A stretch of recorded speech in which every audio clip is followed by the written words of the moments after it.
Si yo digo, de los que están acá presentes, ¿quién conoce a Antonio Berni? Levanta la mano. 100%. ¿Quién conoce a Graciela Sacco? Levanta la mano. 3 que no, una mexicana está perdonada, bien. A Fontana Rosa. ¿Qué haces, Elisa, que no la llevaste a algún lado? Ah, se tiene que hacer fan. Se tiene que hacer fan. Bueno, a Gambartes, a Leonidas Gambartes. Vamos 100%, ¿eh? Adolfo Nigro. Bien. Ahora yo les pregunto a ustedes, y pongo esa frase de Nigro que me encanta, ¿no? Los vecinos de ustedes, los docentes de otras disciplinas, maestros de grado que uno conozca, de todos estos que nombramos, ¿a quiénes conocen? A Berni Fontana Rosa. Si en cambio yo digo Van der Mole, digo Fito, todo el mundo lo conoce, ¿no? Quiere decir que las artes visuales no tienen ese nivel de popularidad, ¿verdad? Solamente en la escuela es donde la gente va a poder conocer a estos artistas maravillosos que yo siempre que vengo a Rosario beso este suelo por todo lo que nos ha dado a la República Argentina, ¿no? Entonces, nosotros decimos siempre esto. ¿Por qué enseñamos? Porque los chicos y las chicas son sujetos de derecho. Y es esa la función de la escuela, de todas las escuelas, ¿no? Desde el nivel inicial hasta la escuela media y, bueno, ni que hablar en una escuela de arte, ¿no? Primero, que hagan suyas todas estas formas comunicativas que hacen la subjetividad de un ser humano, ¿no? La música, lo corporal, lo visual. Y también, que era un poquito el ejercicio que hicimos, que se apropien del patrimonio, porque en estos tiempos en que todo el mundo se queja de todo, porque de todo se quejan, la gente, y ese es el riesgo que puede mandarse una macana, estar orgulloso en un país de nuestros artistas, nuestros escritores, nuestros músicos, no es cosa menor. Lo que nunca se entiende es qué mal que votamos teniendo tan buenos artistas, tan buenos músicos, pero bueno, ese es otro problema. Entonces, hoy nosotros enseñamos desde una perspectiva de derecho. ¿Qué quiere decir? Que tenemos una ley que no dice, bueno, si tengo ganas, esto hay que hacerlo, ¿no? La ley 26.206, parecía la habitación que me tocó, otorgó la educación artística, eso, un lugar relevante, pero lo que más me gusta es la comprensión del arte y la cultura como herramienta de inclusión social. O sea que no es, después vamos a ver lo que tenés que hacer, Elisa, la semana que viene, pero que nosotros tengamos una ley que diga lo importante que es el arte no es algo menor. Pero después vamos a ver qué hacemos nosotros para que esto suceda. Y la otra cosa que dice, el acceso a los bienes culturales en la construcción de ciudadanía. Hace mucho tiempo se decía que ciudadano era el que votaba, pero ya el concepto ampliado de ciudadanía es el que se apropia justamente de su patrimonio, el que cuida su ciudad, el que cuida sus escuelas, ¿no? Porque saben que le pertenece. Esta frase que está acá es de un texto que se pueden bajar de internet, que sacó la Universidad Nacional del Arte, y dice una cosa también muy simple, que las artes comunican, crean identidad, y que nos interpelan para construir un espacio de diálogo en torno a otros problemas, ¿no? Como, por ejemplo, las ciencias sociales, las humanidades, los humedales. Yo por eso elegí esa imagen de Norma Caponcelli, y también la de Zaino, porque como me explica mi compañero Fernando, ¿no? Si yo voy con los chicos a ese lugar, a esa imagen, ¿qué hay en ese lugar? Y los chicos aprenderían que el paisaje no es una cosa que se queda quieta, sino que el ser humano va interviniendo. Y eso tiene que ver con las ciencias sociales, ¿no? Nosotros en las artes decimos un paisaje, una pintura, un grabado que representa un espacio al aire libre, pero la geografía moderna, ¿qué dice? Que es ese espacio de terreno y las acciones que se suceden en él. Quiere decir que si nosotros... no hace falta que sea esto, ¿verdad? No. Bien, me salí gritona. Bueno, entonces, estas obras de Pío Colivadino también son nuestras, ¿no? Porque son patrimonio de los argentinos. Pero es interesante ver cómo el progreso lo reflejaron en el arte y cómo el arte puede ayudar a esa escuela a no ser como estamos sentados nosotros, ¿no? Que uno habla y el otro, sino que se puede aprender muchas cosas. Por eso yo le puse este título. Y entonces, además de la ley, acordarse que crean identidad y un espacio de diálogo en torno a temas importantes. Por eso yo le puse este título, las artes visuales como territorio de oportunidades, para desplegar una educación integral. Y la verdad es que yo que he trabajado en todos los niveles educativos, en todos, todos, todos, todos. Inicial, primaria, secundaria, por suerte solamente 5 años, formación docente, que es lo que más me gusta, posgrado. El único nivel realmente que la puede garantizar por ahora es el nivel inicial, porque lo demás se va fragmentando lamentablemente. Pero fíjense que aquí lo que ofrecían antes que venga yo, juegos pedagógicos, expedición a los humedales, parece que todo lo que se ofrecía también está en esta dimensión, ¿no? Que no es el arte algo que viene aparte de perspectiva de género, del cuerpo, de la enseñanza, de todo, bueno, eso, la educación sexual integral. Así que vamos a hablar de qué escuelas habitamos, qué escuelas soñamos y qué escuelas contribuimos a construir, ¿no? O queremos contribuir a construir, ¿no? Eh, a mí me gusta esto de pensar las artes como tipo de conocimiento transdisciplinar, porque esto me pasó hace muchos años. Yo voy con mis alumnos de dos profesorados, de profesorado primario y de inicial, al Malva. Y un alumno de primaria me dice, pero profe, esto es un invernadero. Sí, pero está en el Malva. Entonces, quiere decir que también es una propuesta artística, claro. No, pero eso es algo de ciencias naturales. Y por suerte yo tenía este conocimiento, ¿no? Que nosotros hoy enseñamos desde la complejidad. Ya el arte contemporáneo no acepta esas divisiones entre teórico y práctico, entre ciencia y arte. Basta ver cualquier propuesta de arte contemporáneo y vamos a ver que ya la mirada contemporánea no acepta. Y si queremos una educación polifónica, tenemos que ir por ahí. Ahora, bueno, estas son las infancias. Vieron que yo soy más especialista en la infancia, digamos, nivel inicial y te diría hasta segundo ciclo de primaria, ya después la adolescencia se me complica, o cuando eligen estudiar arte, por supuesto. Pero si uno mira todas las subjetividades contemporáneas, es así, se han configurado a la luz de pantallas.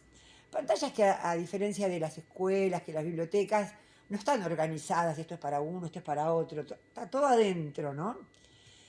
Entonces, esta centralidad de la imagen hace que nosotros nos tengamos que preocupar, los de arte, los de educación física, maestro de grado, o sea, el problema de la imagen hoy es otro problema transversal. Tenemos que convencerlos. Pero bueno, la escuela fue esto, fue el discurso escrito y las imágenes. ¿Por qué no me gusta los adolescentes? Porque vos tenés un cuaderno de primer grado lleno de imágenes y después se van escapando y capaz que en séptimo tenés algún cuadro sinóptico. Y qué difícil, ¿no? Qué difícil aprender el mundo sin imágenes. A una amiga mía uruguaya le encanta que yo diga aprender geografía sin ver una foto de ese espacio desalmado, fracciones sin cortar un chocolate o una pizza y ver qué es un pedazo, es desalmado. Entonces es una preocupación transversal y nosotros tenemos que convencer a todos los educadores y educadoras a estar ahí adentro. ¿Por qué elegí esa obra de Norma Caponcelli? El año pasado vine a una feria del libro acá en Rosario y tuvimos una entrevista en la radio y nos pasaron un podcast de los chicos explicando lo que eran los humedales. Fue la mejor explicación que yo entendí. Yo solo entiendo que cuando hay humo en Buenos Aires, los humedales, los chicos explicando. Además de explicarlo como el que lo vive, también vi una cosa que les preguntaban a los chicos. Y a mí me interesaba qué preguntaban los chicos. Bueno, las artes de alguna manera sí formulan más preguntas que formularles preguntas a los otros, ¿no? ¿Qué te dice esta obra? ¿Sí, esta obra qué me dice? Norma Caponcelli nació en Córdoba, pero creo vive mucho y trabajó mucho en Corrientes. Entonces yo miro esa obra y digo, bueno, esto que decía Dewey, ¿no? Que cuando los objetos artísticos se alejan de los problemas cotidianos, eso se lo dejamos a la teoría artística. En cambio, lo queremos al arte cerca del esfuerzo humano, sus padecimientos y logros. Decía recién la profesora, la licenciada Zapata, habló de transformar y habló de protagonismo, ¿no? El protagonismo de quienes enseñan en este caso y también de quienes aprenden. En los lenguajes artísticos, en cualquiera de ellos, las y los niños se descubren como seres transformadores. siempre con nuestra ayuda, porque a veces esos chiquititos que están ahí abajo, que se dieron cuenta que si se juntan dos colores se forma otro, si alguien le pregunta, ¿cómo hiciste? Capaz que ni se da cuenta, ¿no? Y a veces también los grandes, y ni que hablar los adolescentes, si nosotros no les mostramos con una pregunta, con una intervención, ¿cómo lo lograste? No se dan cuenta que eso lo lograron. Está ahí, ¿no? No me acuerdo quién era Garner, que decía que los chicos creían que los cuadros estaban ahí. Era una investigación mal hecha, evidentemente, porque decía que lo hacían una máquina. Eran porque le mostraban reproducciones de un libro. Pero yo recuerdo que una vez fui con los chicos a un taller de un artista, la primera vez que fui en mi vida, y el artista había mandado un libro a la escuela para saber algo de la obra. Barragán era. Y los chicos decían, se parece a Barragán cuando miraban los cuadros, ¿no? O sea, entender que eso lo hizo alguien y que uno lo puede hacer y que alguien transformó y que uno puede transformar. Esto lo dice Eisner, que hacer una raya sobre un papel o arena mojada o arcilla húmeda es una alteración del mundo. Cuando a los estudiantes se les da oportunidad de usar materiales, una de las cosas que aprenden es que sus acciones pueden tener consecuencias. Pero sin intervención docente muchos no se dan cuenta. O sea, que esa de cómo lo lograste es fundamental. Y a veces hay que planificársela antes, después te sale, te fluye. Entonces vamos a trabajar así. Primero, de dónde venimos, qué tradiciones vale la pena continuar, qué aspectos de las formas de enseñar necesitamos profundizar, qué prácticas instituidas deberíamos cuestionar o problematizar, cada uno verá, ¿no? No es que yo tengo la única verdad, es la mía. El sentido de nuestras propuestas de enseñanza. Ese es el sentido sí, porque muchas veces nos llevaron a ser decoradores de actos escolares que ni siquiera coincidíamos con esa estética ni con esa ética. ¿O no, Ana? ¿No? Entonces, con Fernando el año pasado, que teníamos este trabajo con las docentes, dijimos, vamos a poner una categoría para que les ayude, porque nosotros con los docentes tenemos este problema. Todos somos culposos. O sea, yo fui 38 años de terapia, el pibe dice que va por ¿cuánto? 18. Somos culposos los docentes, ¿no? Entonces, ¿está bien o está mal? ¿No? Mal está amarrear a los chicos, hablar de su vida privada, pero enseñar, ¿qué puede ser? Que haya enseñado algo que no aprendieron, ¿no? Entonces, yo trato de usar estas dos categorías. ¿Qué pueden aprender las chicas y los chicos con esto que propongo? Porque mi contrato pedagógico es enseñar, así que no es entretener ni animar cumpleaños, nada de eso. Y si son protagonistas o si son ejecutores de una idea de los adultos. Bueno, amo estar en la escuela Manuel Belgrano. Ya mucha gente sabe que a mí Belgrano me ha hablado acá en el monumento la primera vez que lo vi. Y no se ríe, pero lo tengo documentado. Después me lo buscan en mi Instagram y van a ver. Y él me dijo, Patri, vestí los cactus, tenía una idea de país. ¿Qué humedales? Yo trataba de pensar en el medio ambiente, ¿no? Y llega el día de Belgrano y empieza con los papelitos pegados. No, perdón, yo soy docente, no soy decorador, ni voy a malgastar papel, que en este momento tenemos 2 monopolios de papel. Entonces, bueno, Belgrano, ustedes saben que cuando él... ¿por qué se llama esta escuela Belgrano? ¿Por qué se llama la escuela Belgrano también, donde mi primera escuela de Bellas Artes, los primeros, en mi época eran 4, después 3 y después 2 de licenciatura, por suerte. Porque Belgrano, cuando fue secretario de consulado, él dijo, bueno, hay que hacer una escuela de dibujo para que el artesano, él ya pensaba en la industria, tierno. Entonces él estaba pensando en una educación de adultos con dones, porque era la cosmovisión, pero igual bastante bien, porque él decía, para ser industrial hay que poder diseñar. Pero a Belgrano se la cerraron, chau. Los que están acá los conocen, son los llamados los educadores, seguramente Elisa, acá mi amiga, los conoce mucho, que es la generación del 80. El primero, que está ahí, yo no sé la derecha y la izquierda, pero el que está de perfil, el primero es Schiaffino, fue el primer director del Museo de Bellas Artes. Ahora vamos a ver, ahí los vamos, están de izquierda a derecha, ahí lo tenemos así, bueno, entonces le dicen los educadores. ¿Por qué? Porque ellos dijeron esto, la tarea educadora es inherente a la condición de artista. El que está acá es Ernesto de la Cárcova. Porque a la Argentina, cuando a Belgrano le cerraron la Escuela de Bellas Artes, le quedaba más barato, después que se formaban con algún artista, la beca Europa. Con lo cual nuestra formación siempre fue muy eurocéntrica. De todas maneras, cuando ellos dicen esto, no están diciendo educar a los niños, dicen, ellos querían educar a otros artistas y a una élite que le comprara las obras. Esa fue la generación del 80. Y ahí lo tenemos a De la Cárcova. Esta obra la conocen. ¿Quién es dueño de esta obra? ¿Quién es? Todos nosotros. Otra cosa que a veces nos olvidamos. Eso es un patrimonio nuestro, lo cuida el Museo de Bellas Artes. Bien, sin pan y sin trabajo. Ahora, él se dedicaba a las becas, dijimos, ¿no? Después vamos a contar algo más de él. Y entonces, por suerte, acá nuestro novio, porque Elisa y yo somos las viudas de Malarro, es un gran equipo. Están las viudas, hijas del rock and roll, y las viudas de Malarro. Malarro fue fundamental para la educación argentina. Y yo creo, y siempre se lo digo a Elisa, que yo creo que la educación argentina es mucho mejor, la educación artística, que en otros países cercanos, tiene que ver con Malarro. Que cuando él se fue en la beca, en vez de irse a Italia, como todos iban a aprender el volumen y todo el arte europeo, el arte italiano, él se fue a Francia, donde ya estaba el impresionismo y algunas de las vanguardias asomaban. Y entonces él se interesó en la educación.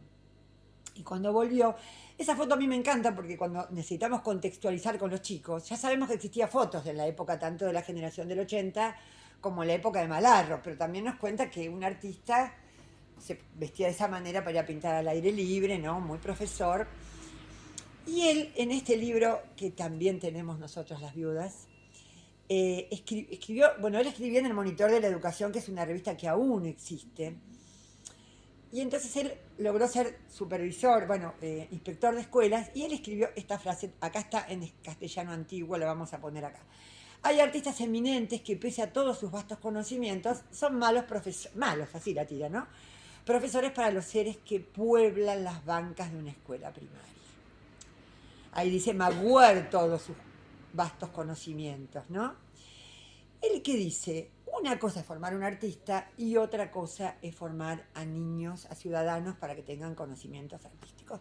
Y en ese libro dice cosas maravillosas, algunas vamos a tomar, se la da contra Pestalozzi, porque él dice, la verdad, Pestalozzi opina del dibujo, educar la mano, dice él, y la verdad que si no está dominado por la mente, o sea que no lo dijo Eisner, lo había dicho antes Malarro, pero pone los principios de Pestalozzi. Y está muy bueno recordarlo, principiar por los sentidos y no decir jamás al niño lo que él pueda descubrir por sí mismo. Y todavía, ¿no? Esto es vigente. Entonces, no sé si a ustedes les pasó, pero no hay cosa más fea cuando estás saliendo del colegio y están los padres en la vereda. ¿Y qué hacen los padres? A ver la carpeta de artes, a ver si tiene escultura, no, sacan el cuaderno. Entonces, por suerte, este artista Claudio Gallina tiene toda una obra que un poco cruza las dos cosas, ¿no? Uno quisiera que los padres pregunten, ¿qué hiciste? Yo tenía la suerte que en Buenos Aires yo trabajaba en una escuela de jornada completa, pública. Entonces ahí sí, los chicos solamente iban a la escuela cuando los padres preguntaban, vamos, levantate, papá, tengo educación física o artes visual, plástica se llamaba en ese momento. Entonces ahí se levantaban, porque siempre son las materias favoritas de los chicos, ¿no? Pero por ahí en la jornada simple es menos tiempo. Entonces, ¿cómo enseñamos? Y bueno, esta pregunta yo también la puse para los estudiantes, porque muchas veces cuando los estudiantes van a una escuela, no se encuentran siempre con el docente apasionado. Ustedes saben que las escuelas de arte, muchas personas se anotan para formarse como artistas y después se encuentran con un título de educador. Entonces, bueno, esa iba a ser un tema mío de tesis hasta que el gobierno de la Ciudad de Buenos Aires quiso cerrar todos los profesorados y dije, no, vamos a hacer justo bailar, darle leña. Entonces, vamos a empezar con eso que dijimos, de dónde venimos, porque lamentablemente en el día de hoy, en pleno siglo XXI, ya avanzado el primer cuarto, todavía tenemos educadores con distintos enfoques, o a veces en un mismo educador pasa una cosa. Solo que ahora yo tengo en esta imagen que pongo muchas veces, ahora tengo una imagen que me encanta, esta no sé si ven, Alberto Ibarra, que es un artista de Corrientes que cruza las obras emblemáticas con la fauna propia de Corrientes. Bueno, después tienen Big Muniz y por supuesto Marcos López, que por suerte nos muestra una Gioconda, una Venus latina, ¿ves? Que también para nuestra compañera mexicana también acá tenemos artistas que pueden rescatar la belleza propia de nuestro continente. Entonces, estos son los enfoques. Acá me contaron que estuvo mal Mariana Sprankin. La clasificación que hace Mariana la usa la Organización de los Estados Iberoamericanos. Es mucho más clara que el libro de Eisner y todo, porque hacen tantos desagregados que es imposible. Tenemos un enfoque tradicional o academicista, el de la libre expresión o expresivista, o algunos, bueno, escolanovista, pero habría que, tiene sus cosas. Y el enfoque actual, que también dice la OEI, dice ecléctico, porque como lo estamos viviendo, se va enriqueciendo con la cultura visual, los aportes de Reggio Emilia de su época, que no era una multinacional, inteligencias múltiples, la perspectiva de la cultura visual, que es la que a mí más me gusta. ¿Cuál es el enfoque tradicional y academicista? Y todavía ustedes tendrán compañeras que dicen, ¿viste qué bien dibuja? Y es el chico que dibuja como un adulto o como Leonardo da Vinci a los 40 años, ¿no? O sea, todavía esta idea de la mímesis como buen dibujo. Y lo que ven ahí, que durante la pandemia, que ya los museos no sabían qué hacer, el Malva publica esto, ¿no? Que vos podías imprimirte las obras para pintar.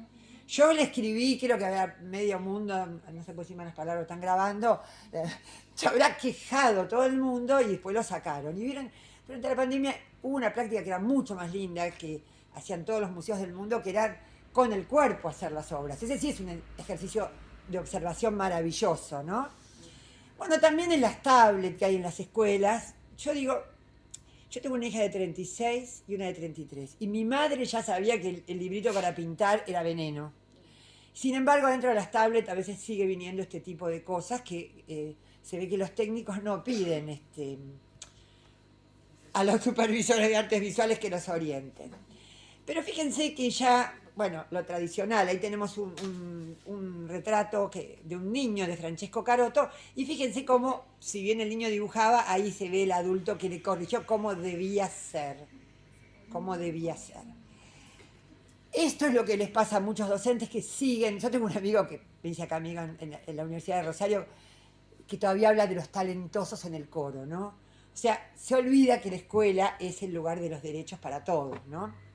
Entonces, enseñar a dibujar no es enseñar a hacer la figura humana completa, porque esa era la cosmovisión de Leonardo en el 1400, en el 480, que él decía, pinto para conocer la naturaleza. Y que los cánones y toda esta cuestión de las medidas, que gracias al mismo Leonardo tenemos manera de observarlo. Entonces los niños que dibujen como niños, que pinten como niños, con todo lo que les podemos enseñar. Tampoco creamos que los egipcios caminan así, ¿no es cierto? Otras culturas tienen una cosmovisión que no, esto es de un libro, no me acuerdo, de Gombrich creo, ¿no? O sea, cada cultura decide si quiero hacer la apariencia visual de las cosas, si quiero hacer distorsiones, la cultura de la infancia es otra, ¿no? Pero todavía esto existe. Y bueno, Tonucci lo explicó re fácil, parece un niño. La escuela no está para convertir, la escuela ahora, la escuela tradicional sí, era convertir a los chicos rápido en adultos para que fueran al trabajo. Pero la escuela de hoy es para formar al sujeto integralmente y a la sujeta y al sujete. Ahora, esta frase es de Imanol Aguirre, un investigador actual, ¿no? Imanol dice, la formación de artistas es de una naturaleza completamente diferente en sus objetivos, metodología y acción de la formación básica en artes de los ciudadanos. Pero él ya, bueno, como buen vasco, ¿no? Ya se preocupa un montón. Es preciso establecer claramente esa distinción, porque no ha sido pocas las ocasiones que la formación básica ha tomado sus modelos y propuestas de la formación de especialistas. Esto que ven acá, mil veces, esta foto la pude sacar, pero mil veces vi en las escuelas, sobre todo en los, no sé, en sexto grado, en quinto grado, hacer los trabajos de morfología que tenía yo en Bellas Artes, pero igual estamos hablando del siglo pasado, ¿no? Y voy a una escuela así medio progre en Buenos Aires y veo esto, que dice colores primarios y secundarios. O sea que alguien le hizo rellenar con marcador. Bueno, todos los que estamos acá, y si no somos todos, es hora de saberlo. Bueno, esto fue en la pandemia, una alumna mía me mandaba lo que le mandaban a hacer a su pobre hijo. Para aprender colores primarios y secundarios le hacían copiar a Mondrian. Imposible aprender, porque si yo no los junto jamás me voy a dar cuenta por qué son primarios, ¿verdad? Pero esta cuestión de copiar a los artistas, que también pasó alrededor del mundo, es didáctica tradicional disfrazada de moderno. O sea, el que antes te hacía rellenar, ahora te hace copiar a un artista. Cuando mi celular te lo hace en un minuto, no se tiene que conmover, no tiene que estudiar, nada. Es un hecho mecánico la copia. Lo hace una fotocopiadora, lo hace un escáner.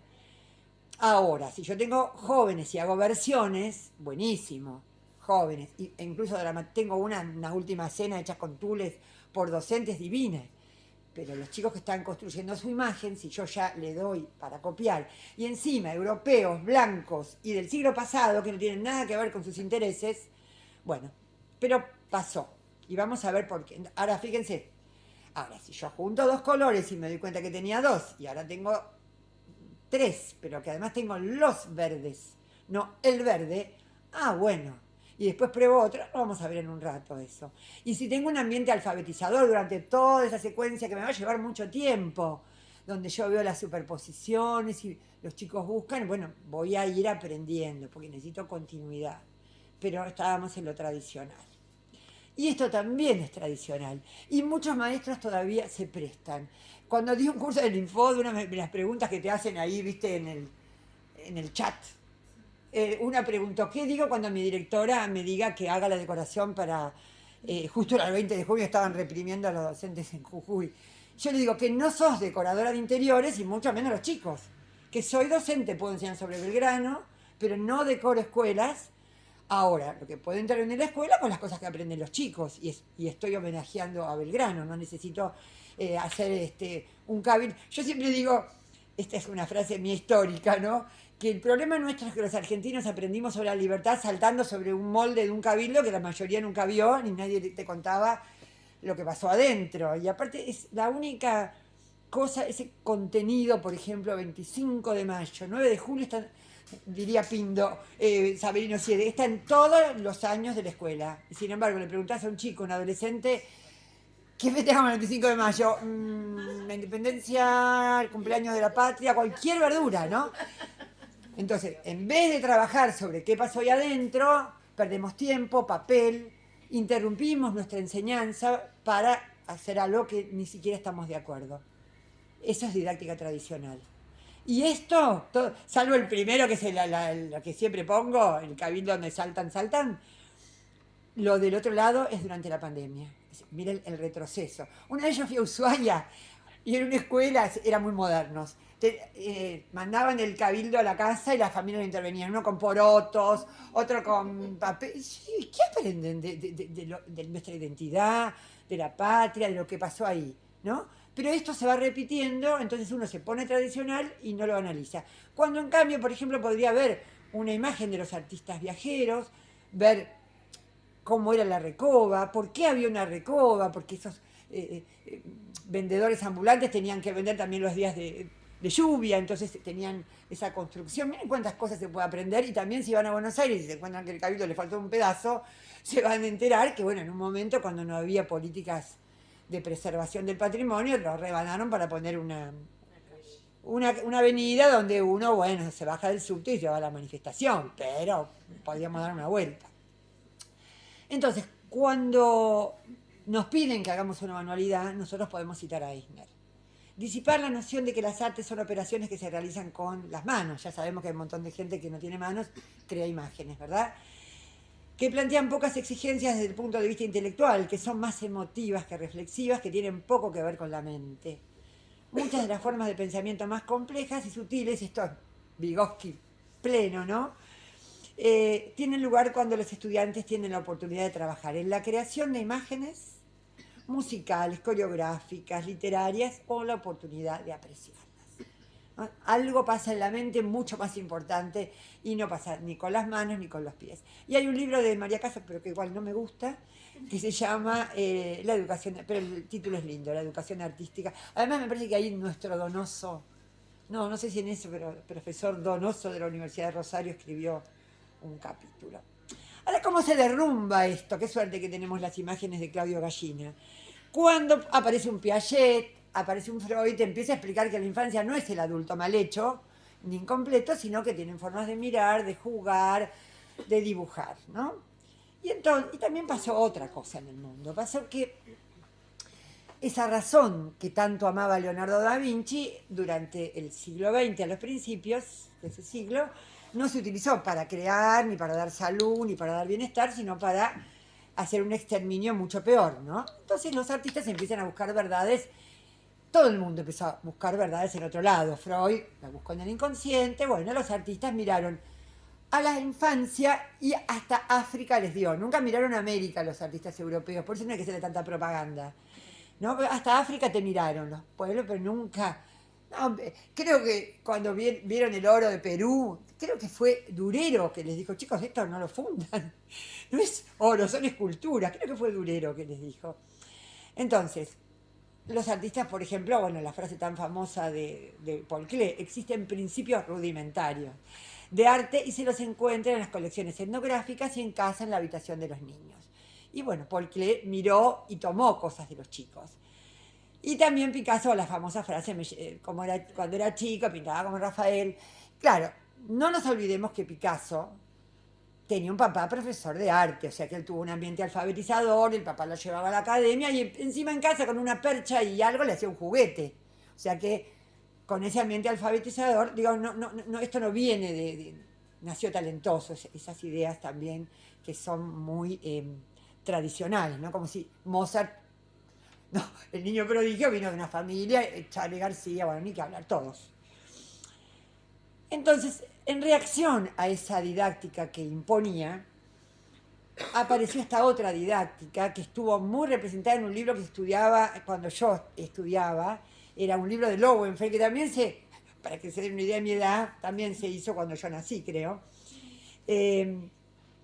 Entonces, el desarrollo de la capacidad creadora. Se creía que la creatividad salía de las personas. Entonces, que la escuela no tenía que hacer nada más que dejar a los chicos libres. Ahora, la palabra libre, uno tiene miedo de hasta decirla, ¿no? Pero bueno, pero la cuestión de lo espontáneo, que eso salía de los chicos y había que dejarlos, ¿no? Ya se vino Mariana, pero bueno, hace mucho que vino, ¿no? Libre, no todo lo libre es bueno y no todo lo espontáneo es suficiente, ¿no? Pero como se creía que el aprendizaje era muy Piaget, era consecuencia de la madurez, uno se quedaba a que venga la etapa que seguía. Era la época de los preescolar, preesquemático, prehistoria.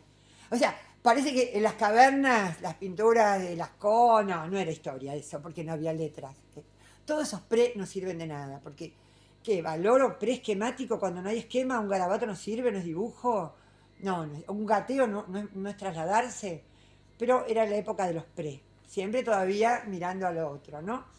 Y la función de los educadores, que yo fui mucho educadora en esa época, nosotros enseñábamos, pero si alguien te preguntaba cómo lo enseñaste, no, ellos aprenden.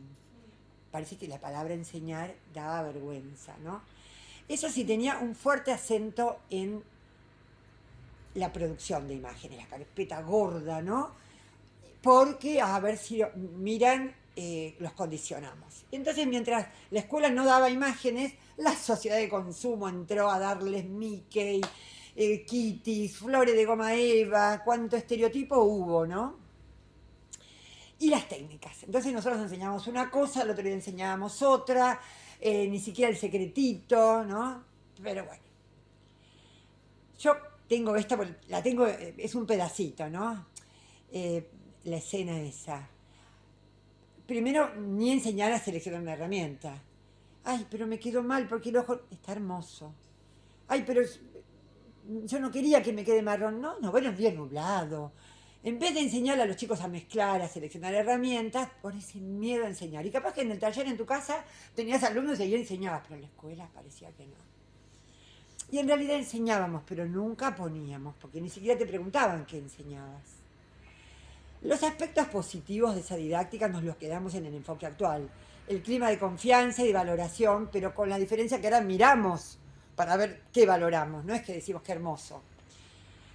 Se dan materiales y propuestas variados, pero no vamos saltando de una cosa a otra, sino con continuidad. Se estimula... Fernando, anote que ahí están llegando las que no estaban, anote por favor. Y se ven más cerca que no las puedo contar. A ver, voy a ver si la de allá atrás, que está muy atrás. Mirá que te voy a preguntar a vos todo lo que... ¿Vos me escuchás de ahí?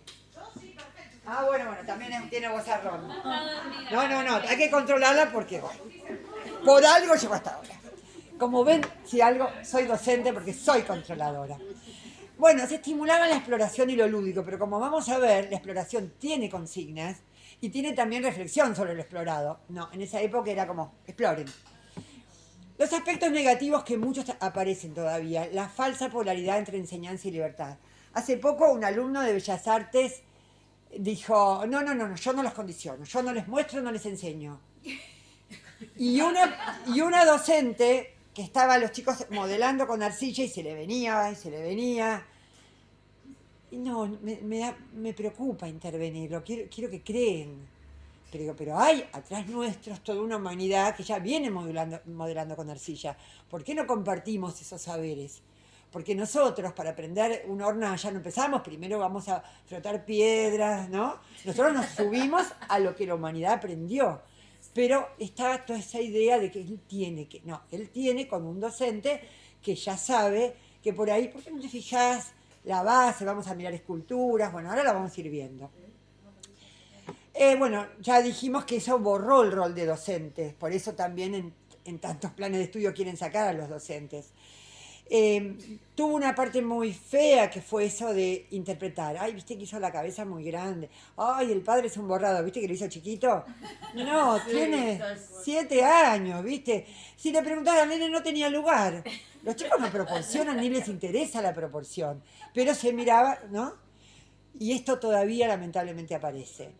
Y como los chicos eran creadores, hay docentes que se la pasan, como son creadores naturales no hago nada, no, pero los que estamos acá es que les interesa hacer. Y acento en la producción. Pero miren, esto en el 2014 yo fui a la Musto con mi amiga Berta, Graciela Berta.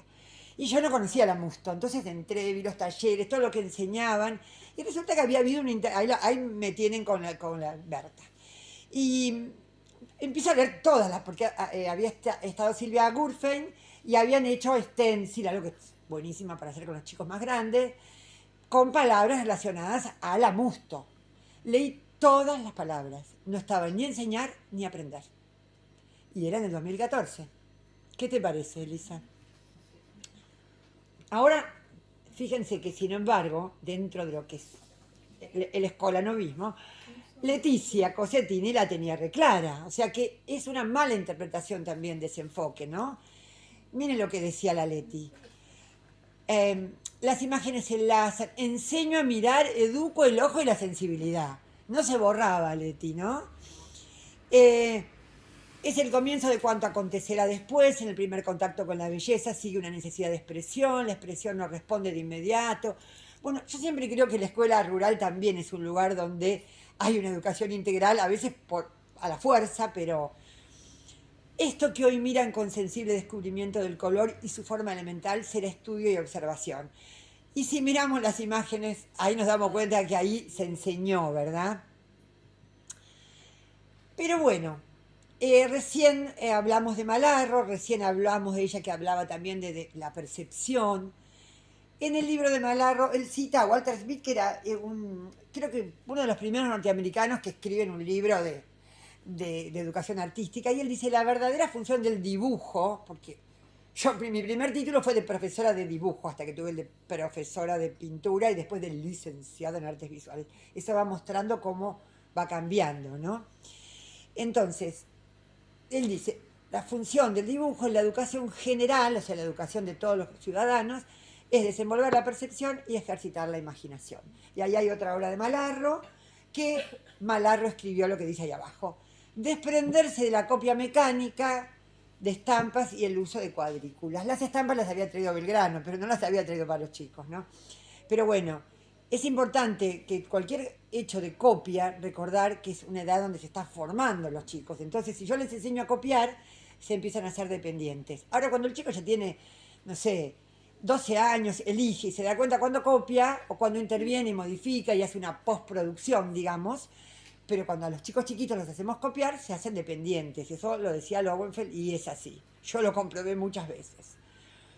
Bueno, cuando mencionamos la imaginación y dijimos que durante mucho... Yo sí le pregunto a los estudiantes, cuando están al inicio de la carrera, les pregunto, ¿quién tiene más imaginación? ¿Borges o un niño pequeño? Me dicen, un niño pequeño. O sea, y Borges se escribió lo que se escribió, pero no. Bueno, por suerte tuvimos a Vygotsky, pero no lo podíamos ver nosotros, porque estaba del otro lado de la cortina de hierro hasta que Bruna no lo leyó, lo tradujeron en Estados Unidos. Entonces acá se seguía creyendo que la imaginación brotaba de los niños. ¿Qué hizo? Vygotsky, ustedes saben que era actor, bueno, era crítico, él quería ser médico, pero no lo dejaban porque era judío, tuvo un despiole que vivió pobre Vygotsky, se arregló solo, parece que entró ahí en un congreso, nunca, nadie sabe. Yo podés creer que el primer lugar trabajo que trabajé en un consultorio de un psiquiatra que es el que hizo la biografía de Vygotsky. Vengo de familia complicada, digamos. Bueno, la cuestión es que Vygotsky veía que los chicos que en Rusia los llevaban a unos talleres de pioneros y le contaban cuentos de Gorky, de Tolstoy, de Chekhov, cuando contaban ellos una historia tenían un montón de imaginación. Y el que iba de la cama al living, de la casa de la abuela, a su casa, ¿qué contaba? Mi abuela me trajo un chocolate, lo tomé, bueno. Entonces hace su teoría, porque él se preocupaba cómo creaba el actor. Ahí empieza todo su... Y entonces se dio cuenta que esto que lo vamos a hablar porque vale la pena. La actividad creadora de la imaginación se encuentra en relación directa con la riqueza y variedad de la experiencia acumulada. Porque esta experiencia es el material con que erige sus edificios la fantasía. Cuanto más rica sea la experiencia humana, mayor será el material que dispone la imaginación. Gracias a esto, entonces la escuela empezó a decir, bueno, hay que formar espectadores, hay que nutrir a los chicos con imágenes. Pero aún todavía hay profesores que dicen, no los quiero condicionar. Cuando yo daba didáctica de las artes visuales, tenía la profesora de práctica enfrente que decía, no les den a los chiquitos imágenes que los condicionen. Y eso que decía que era amiga de Mariana Sprapkin. Pero bueno, ¿qué pasa? Que a veces eso queda tan arraigado que nos damos cuenta que mientras no le damos imágenes artísticas, la sociedad de consumo, dale, le va dando. Entonces, ¿cómo llega el enfoque actual? Primero porque, bueno, apareció Vygotsky, pero además porque alguien, un Brunner, dijo, si es escuela, quiero saber, además de cómo, qué se enseña. Y entonces, bueno, ya se sabe, acá Elisa lo puede explicar mejor que yo, que se llamó a especialistas en cada campo de conocimiento y los especialistas en currículum lo convertían en contenidos escolares y ahí vinieron los currículum previos al que están haciendo ahora Fernando, Ana y toda esa barra que está allá. Y también Elisa. Entonces, lo primero de este enfoque, que ya tiene más de 30 años igual, porque el diseño del 2000, ¿cuánto era? 7, no, ya estaba este enfoque igual acá. Las artes son lenguajes que se enseñan y se aprenden. En 3 direcciones, en el mirar, el hacer. ¿Vos estás de acuerdo o estás enojada conmigo? Ah, no, porque yo la veo que está preocupada, ya que me trajo, Liana. A ver si todavía me dice, escupí todo lo que comiste. No. Bueno, entonces, por primera vez aparece la educación del espectador muy fuerte y esta palabrita, contextualizar, que a veces no se entiende, no es enseñarles biografías a los chicos, sino porque nos importa tanto el contexto de producción, el contexto de circulación. Bueno, ustedes también oíron de Raquel Forner proyectada, no es lo mismo que ver el original, ¿no? No es lo mismo ver la Capilla Sixtina hoy, o ir a la Capilla Sixtina hoy, que cuando la pintó Leonardo. Nadie va a rezar. Me lo dijo un cura, un sacerdote, no voy a rezar a la Capilla Sixtina, que es un lío terrible, me voy a buscar una capillita por ahí, ¿no? Pero en su momento era para asustar a la gente que se portara bien con ese juicio final, ¿no? Pero hoy también la hora va cambiando, ¿no? Porque cambiamos nosotros. Entonces, la enseñanza va a ser en el mirar, en el hacer, en comprender como producto. Yo lo pongo así, ¿no? Hacer imágenes, apreciar imágenes y otros artefactos del entorno y de las culturas regionales y universales, comprender las imágenes y otros artefactos como productos culturales, que no es que aparecieron ahí, desarrollar la mirada sensible, crítica y reflexiva. Y yo creo que esa última es para todos los ciudadanos. Todo lo demás, uno por ahí de nuestros 30 alumnos de la escuela, 35, 2 se dedicarán a hacer imágenes con suerte, pero todos tienen que desarrollar la mirada sensible, crítica y reflexiva ante cualquier hecho de la vida. Lo que enseñamos en las escuelas generalmente son las técnicas tradicionales, sobre todo, digamos, en la escuela primaria y en el nivel inicial, ¿no? El grabado, el dibujo. Fíjense que yo ya estoy eligiendo artistas argentinos y si puedo, ¿no? artistas de Santa Fe. O sea, tengo a Nigro, tengo a Mele Bruniar, como nos enseñó Ana, que no le digamos Mele, sino Mele. Bueno, Rosa Ren, que la descubrimos ahí que es una artista actual. Ana Eckel, que es una artista actual. Libero Badi, que me encanta, un escultor, lo conocí. Y los chicos hacen eso, pintan, hacen grabar, quieren que vaya al anterior, saquen la foto. Igual dice que lo suben, qué sé yo. Bueno, siempre elegir nuestros artistas. Recuerden que no ¿se acuerdan que decían construir identidad, la ley? ¿Cómo voy a construir identidad? Estoy haciendo propaganda de los machirulos europeos. No, porque la verdad que Picasso, a mí que me tocó ir a Caminos de Tiza a hablar de Picasso, por Dios. Bueno, no importa, otro contexto dicen, ¿no? Esta es una frase que dice Flor Isabel Rodríguez en un documento de la OEI para el periodo que terminó en el 2021, ¿no? Del siglo pasado, en el siglo XX, otra vez ahí yo puse una imagen de una artista argentina mujer, Margarita Paxa. Y fíjense, esta frase dice, hubo una ruptura en el concepto de lo estético, lo formal y lo conceptual. Cambiaron las prácticas artísticas. Vieron que ahora obra de arte te suena viejo, ¿no? Son prácticas artísticas, sus límites y sus materiales. Si ustedes se fijan ahí, además de neones, a ver, voy a ver si está estudiando la última. Está con el celular. A ver. Ojo, que acá se controla, ¿eh? ¿La viste ¿ves el nombre Margarita Paxa desde allá? ¿Conoces a Margarita Paxa? Escuché algo, pero ni acá que la ves de cerca. Bueno, Margarita Paxa acá usa dos cosas, los neones y el oxímoron, ¿no? Porque viva el arte, o sea, la palabra, lo poético, recursos poéticos, bueno, y ese es el arte contemporáneo. Un arte que los chicos desde pequeños pueden comprender y construir sentido. Por ahí no pueden producir porque ni usan neones, ni pueden llamar a un ingeniero para que le haga la instalación, ¿no es cierto? Pero pueden construir sentido sobre las obras. Sí. Una cosa que pasó en el siglo pasado se cuestionó el objeto artístico, la naturaleza de la representación, pero lo más importante, el papel del espectador y del autor. Y dice Flor Isabel, existe una gran diversidad en la creación artística en el mundo globalizado y plural.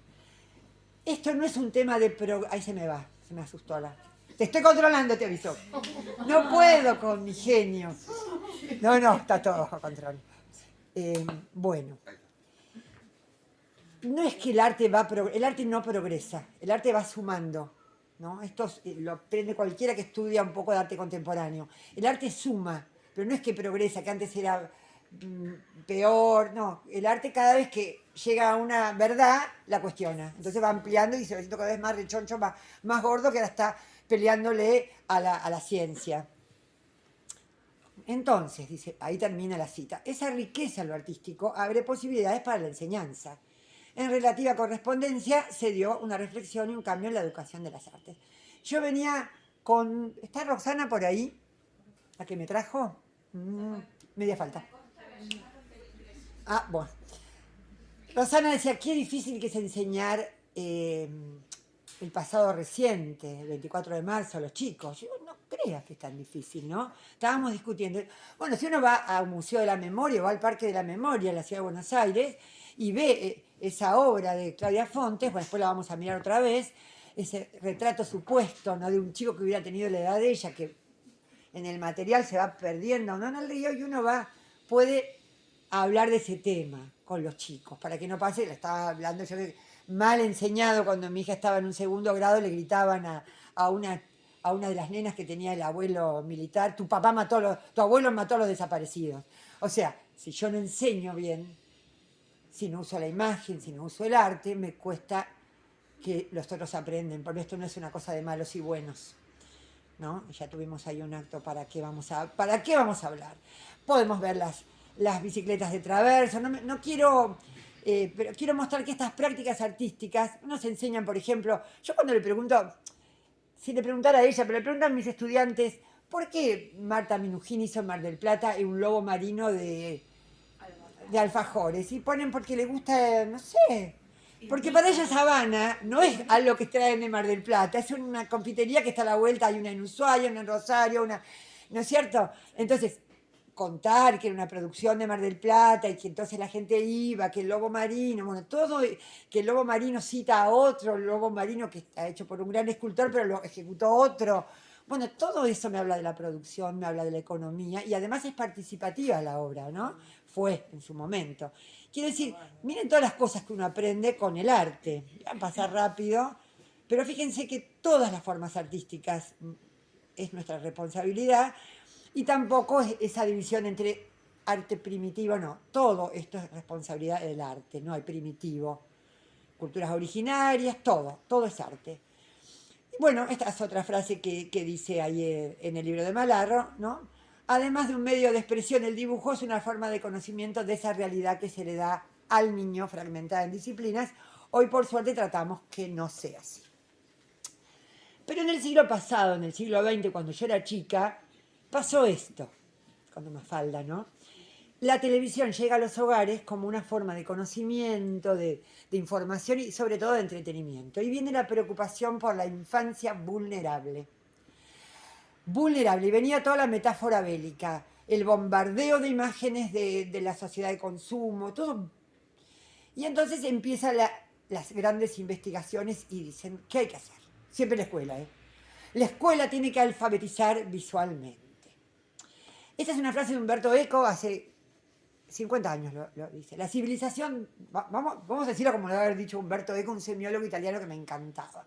La civilización democrática se salvará únicamente si hace del lenguaje de la imagen una provocación a la reflexión crítica, no una invitación a la hipnosis.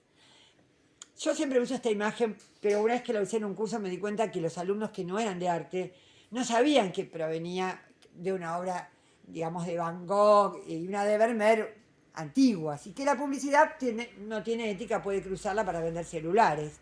Esa era la preocupación de Umberto Eco. Nosotros por eso en la escuela le tenemos que mostrar los originales de esto. El problema es que nuestro lenguaje, el lenguaje visual, es el lenguaje de la publicidad. Entonces, si nosotros no nos ocupamos desde la primera infancia de formar a esos sujetos como espectadores sensibles, críticos y reflexivos, ¿qué va a pasar? El mercado se ocupa de hacerlos como consumidores. Me dice el quiero, no, mirá el hexágono, mirá esto, no, ya están formados así, ¿no? Y realmente, no sé si a ustedes les pasa con sus hijos que uno dice, se puede formar desde la primera infancia a alguien como espectador sensible, crítico y reflexivo. Yo me acuerdo que mi hija una vez, había una charla de Tonucci, mi hija tenía, no sé, 6 años, y dice, preguntale si se copió de Mafalda. Y yo le pregunté y me dijo sí, en su dibujo de como perita, ¿no? Como una niña se daba cuenta, pobre, ella decía, no, este año no compremos lo de Aladino porque el año que viene va a ser más barato cuando no esté la película. Cómo los chicos se pueden, bueno, hoy es docente, después les voy a mostrar la foto de ella. Hoy es docente y socióloga. Un amigo de Umberto Eco, Peter Greenaway, que es un cineasta galés, él se queja mucho porque dice que no van a poder hacer películas porque no está la población alfabetizada visualmente. Esa metáfora de alfabetización es peligrosa.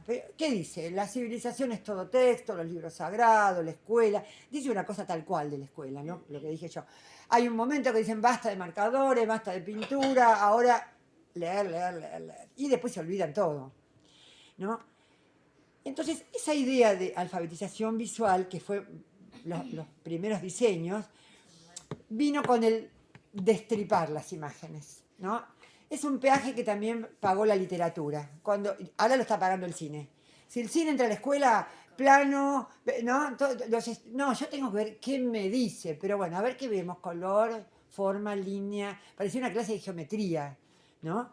Entonces nosotros no tenemos que destripar la imagen, tenemos que, ¿qué te dice la imagen? Formular preguntas, y seguramente cuando yo del contexto y diga, bueno, esta obra Noela hizo para una bienal que el tema era Imago Mundis, y bueno, los chicos se van a dar cuenta que esa forma tenía que ver con una forma que pueden tener los países. Noé hizo caso, pero vieron los de la bienal, cada uno hace lo que tiene ganas, pero bueno, él fue muy obediente. Entonces, hoy enseño línea, hoy enseño textura. No, los elementos del lenguaje plástico no están sueltos, están en una imagen. Entonces enseño a dibujar y en el dibujo uso texturas, enseño a modelar. Pero bueno, pasó eso, ¿no? Porque bueno, la idea de alfabetización es otra metáfora, ¿no? El concepto de alfabetización ha sido transformando su significado del literal alfa, beta, gamma, ¿no? A la metáfora, ¿no? Nosotros hablamos de múltiples alfabetizaciones, sobre todo en la era de la información, alfabetización tecnológica, científica, pero no es que hay que hacer un abecedario. ¿Qué colores ves? Rojo, azul, qué líneas curvas, rectas. No. ¿Qué te dice la obra? Y porque capaz que tiene que ver con la línea, capaz que tiene que ver con la forma. Entonces, los elementos del lenguaje plástico no tienen valor en sí mismos, sino dentro del contexto poético y también tiene que ver con la experiencia del espectador, ¿no? Cada espectador le va a otorgar nuevos significados a eso. Fernando Hernández dice algo que está... Yo justo usé esa foto porque iba por un museo y me encuentro a todos estos chicos que sabían un montón, sabían que cuando él hizo la obra la llevó a Venecia en esas formas, por eso la fue armando, todo ese trabajo previo que habían hecho las docentes, se encontraron con educadores del museo que le querían explicar lo que tenían que ver. Y resulta que los chicos sabían porque habían hecho un trabajo previo a las docentes. Entonces, como dice Fernando Hernández, una imagen es por encima de todo una representación de significados. Y sus elementos visuales son relevantes, no porque puedan ser señalados de manera aislada ni descontextualizada, sino por su contribución a la producción de significado. Por eso cuando nosotros vemos esas formas que él llevó a dar pedacitos y se forman en esa... no me acuerdo cómo se llama esto, algo de la velocidad, nos la prestó para un libro. Entonces, ¿qué implica ser espectador crítico? Dice María Silvia Serra, ¿no? La criticidad impugna la centralidad del docente en las formas de transmisión escolar y postula la importancia del protagonismo de quienes enseñan. ¿Cuál es la clave de esto? Yo a veces no quiero que miren mis alumnas, que entren a las páginas de los museos, pero no miren la gente que le dice lo que tiene que ver en el cuadro. Yo una vez tuve que ir a un museo en Buenos Aires con un grupo de docentes que estábamos en una instancia de capacitación. Y le digo, era el Museo Fortabat, le digo, miren que a las 5 hay una visita guiada. Después hacían conmigo.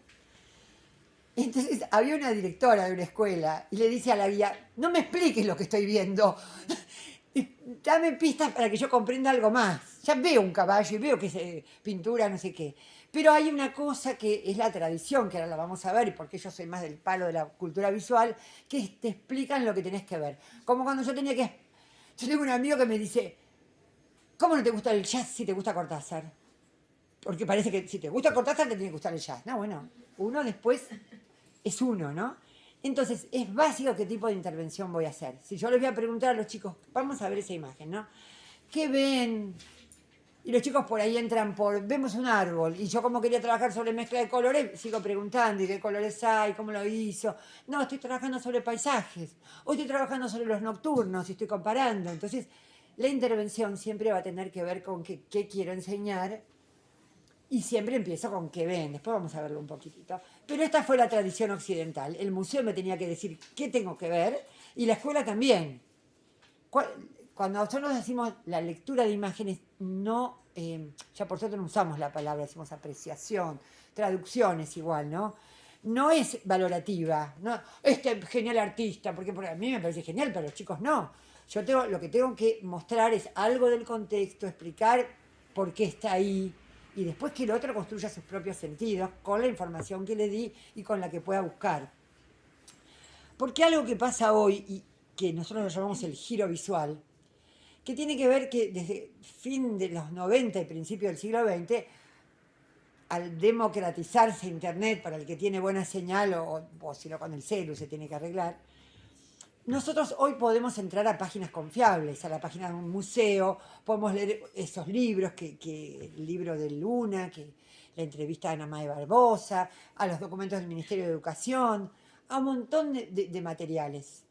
En cambio, cuando yo empecé a enseñar, lo único que podía comprar un maestro era ir al kiosco y te vendían Miró, qué sé yo. Yo me acuerdo que tuve que hacer un proyecto con el Museo Quinquela y no había nada. Cuando yo estudiaba Bellas Artes te comprabas todos los fascículos menos el de Quinquela y el de Soldi. Pero después y después me empezó a gustar Quinquela no como pintor, sino como artista contemporáneo que creó un territorio en la Boca, ¿no? Yo le decía a Jacobi, que en un curso que hice, pero fíjate que el tipo modificó el territorio, hizo todo eso, no sé si la obra plástica no es tanto. Bueno, yo tuve que ir a la biblioteca del Museo de Bellas Artes, vi los libros que había, vi que uno era de un argentino, llamé al tipo que era Gené, el crítico de arte, por suerte al final me lo regaló, pero yo estaba con el libro temblando. Ahora no, ahora nosotros podemos comprar un libro, a veces hay algunos más baratos, a veces no. Estamos en veda, no puedo hablar del monopolio del papel, pero podemos bajarnos algunos libros de internet, podemos entrar a la página del museo, podemos leer a Laura Malosetti Costa, es decir, fuentes confiables, ¿no? Meterme, qué sé yo, en alguno que hizo un proyecto. Entonces, a partir de ese giro visual, nosotros podemos construir una identidad artistas argentinos, artistas santafesinos, artistas de mi región. Y si es un pueblo, la señora de la otra cuadra también, esa señora alfarera, porque como en mi pueblo hay arcilla, hay una señora alfarera.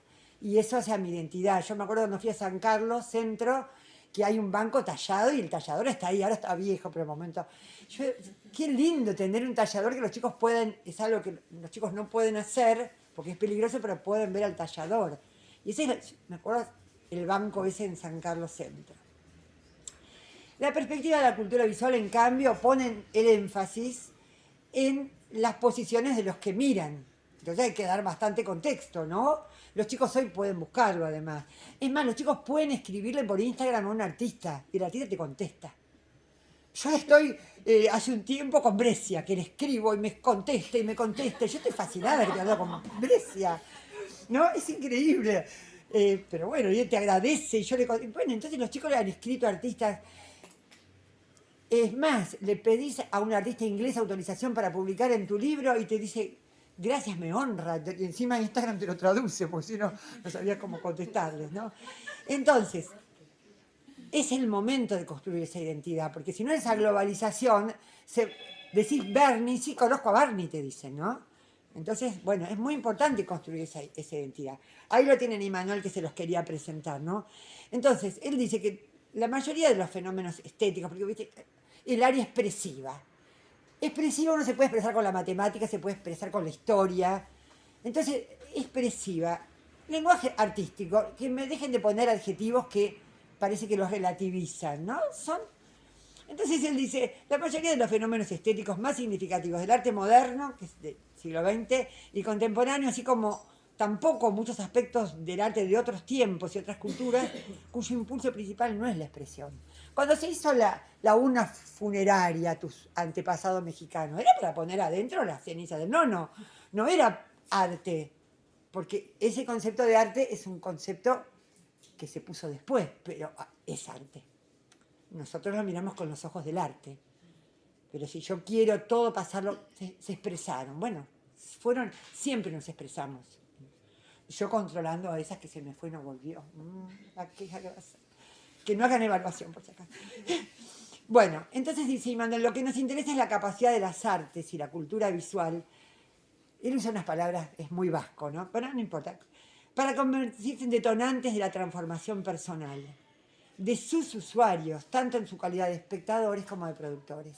Cuando vos ves ese Partenón de libros de Marta Minujín, cuando te enterás que cuando en el 2018 hicieron la Documenta Kassel, que es como un lugar de estudio de arte en el mundo, que el tema era lo que quedó de Atenas y que una mujer y argentina la eligieron para que esté ahí porque ella hizo un Partenón de los libros prohibidos de Europa.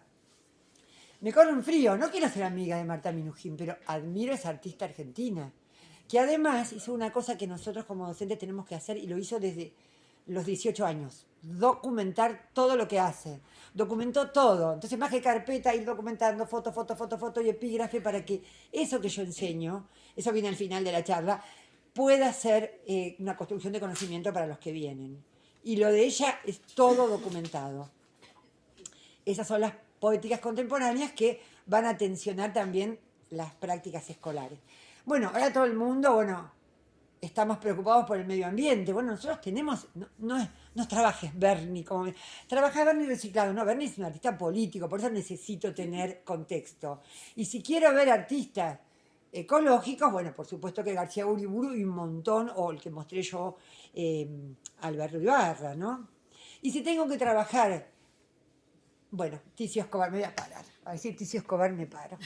Ticio Escobar, que, bueno, es un teórico de Paraguay, pero es es como también para amarlo, él dice que en estas obras ya no se valoran los requisitos estéticos de orden, armonía, estilo, sino por sus condiciones de enunciación. Nosotros les vamos a preguntar a los chicos, ¿cómo te lo dice lo que te tiene que decir? Y bueno, me lo digo con un material pulido, que entonces ese reconstrucción de un retrato posible, si Pablo Míguez, que tendría la misma edad que Claudia Fontes, si no hubiera desaparecido, lo pone en el río porque es una obra site specific, tiene que estar donde eran los vuelos de la muerte. Y cuando uno va caminando, aparece y desaparece, entonces el niño, por pequeño que sea, entiende lo tremendo de que ese joven podría estar ahora y no está, ¿no? Entonces los que hacen esos actos ahí en la legislatura, ¿no? Entender que esto es nuestra historia.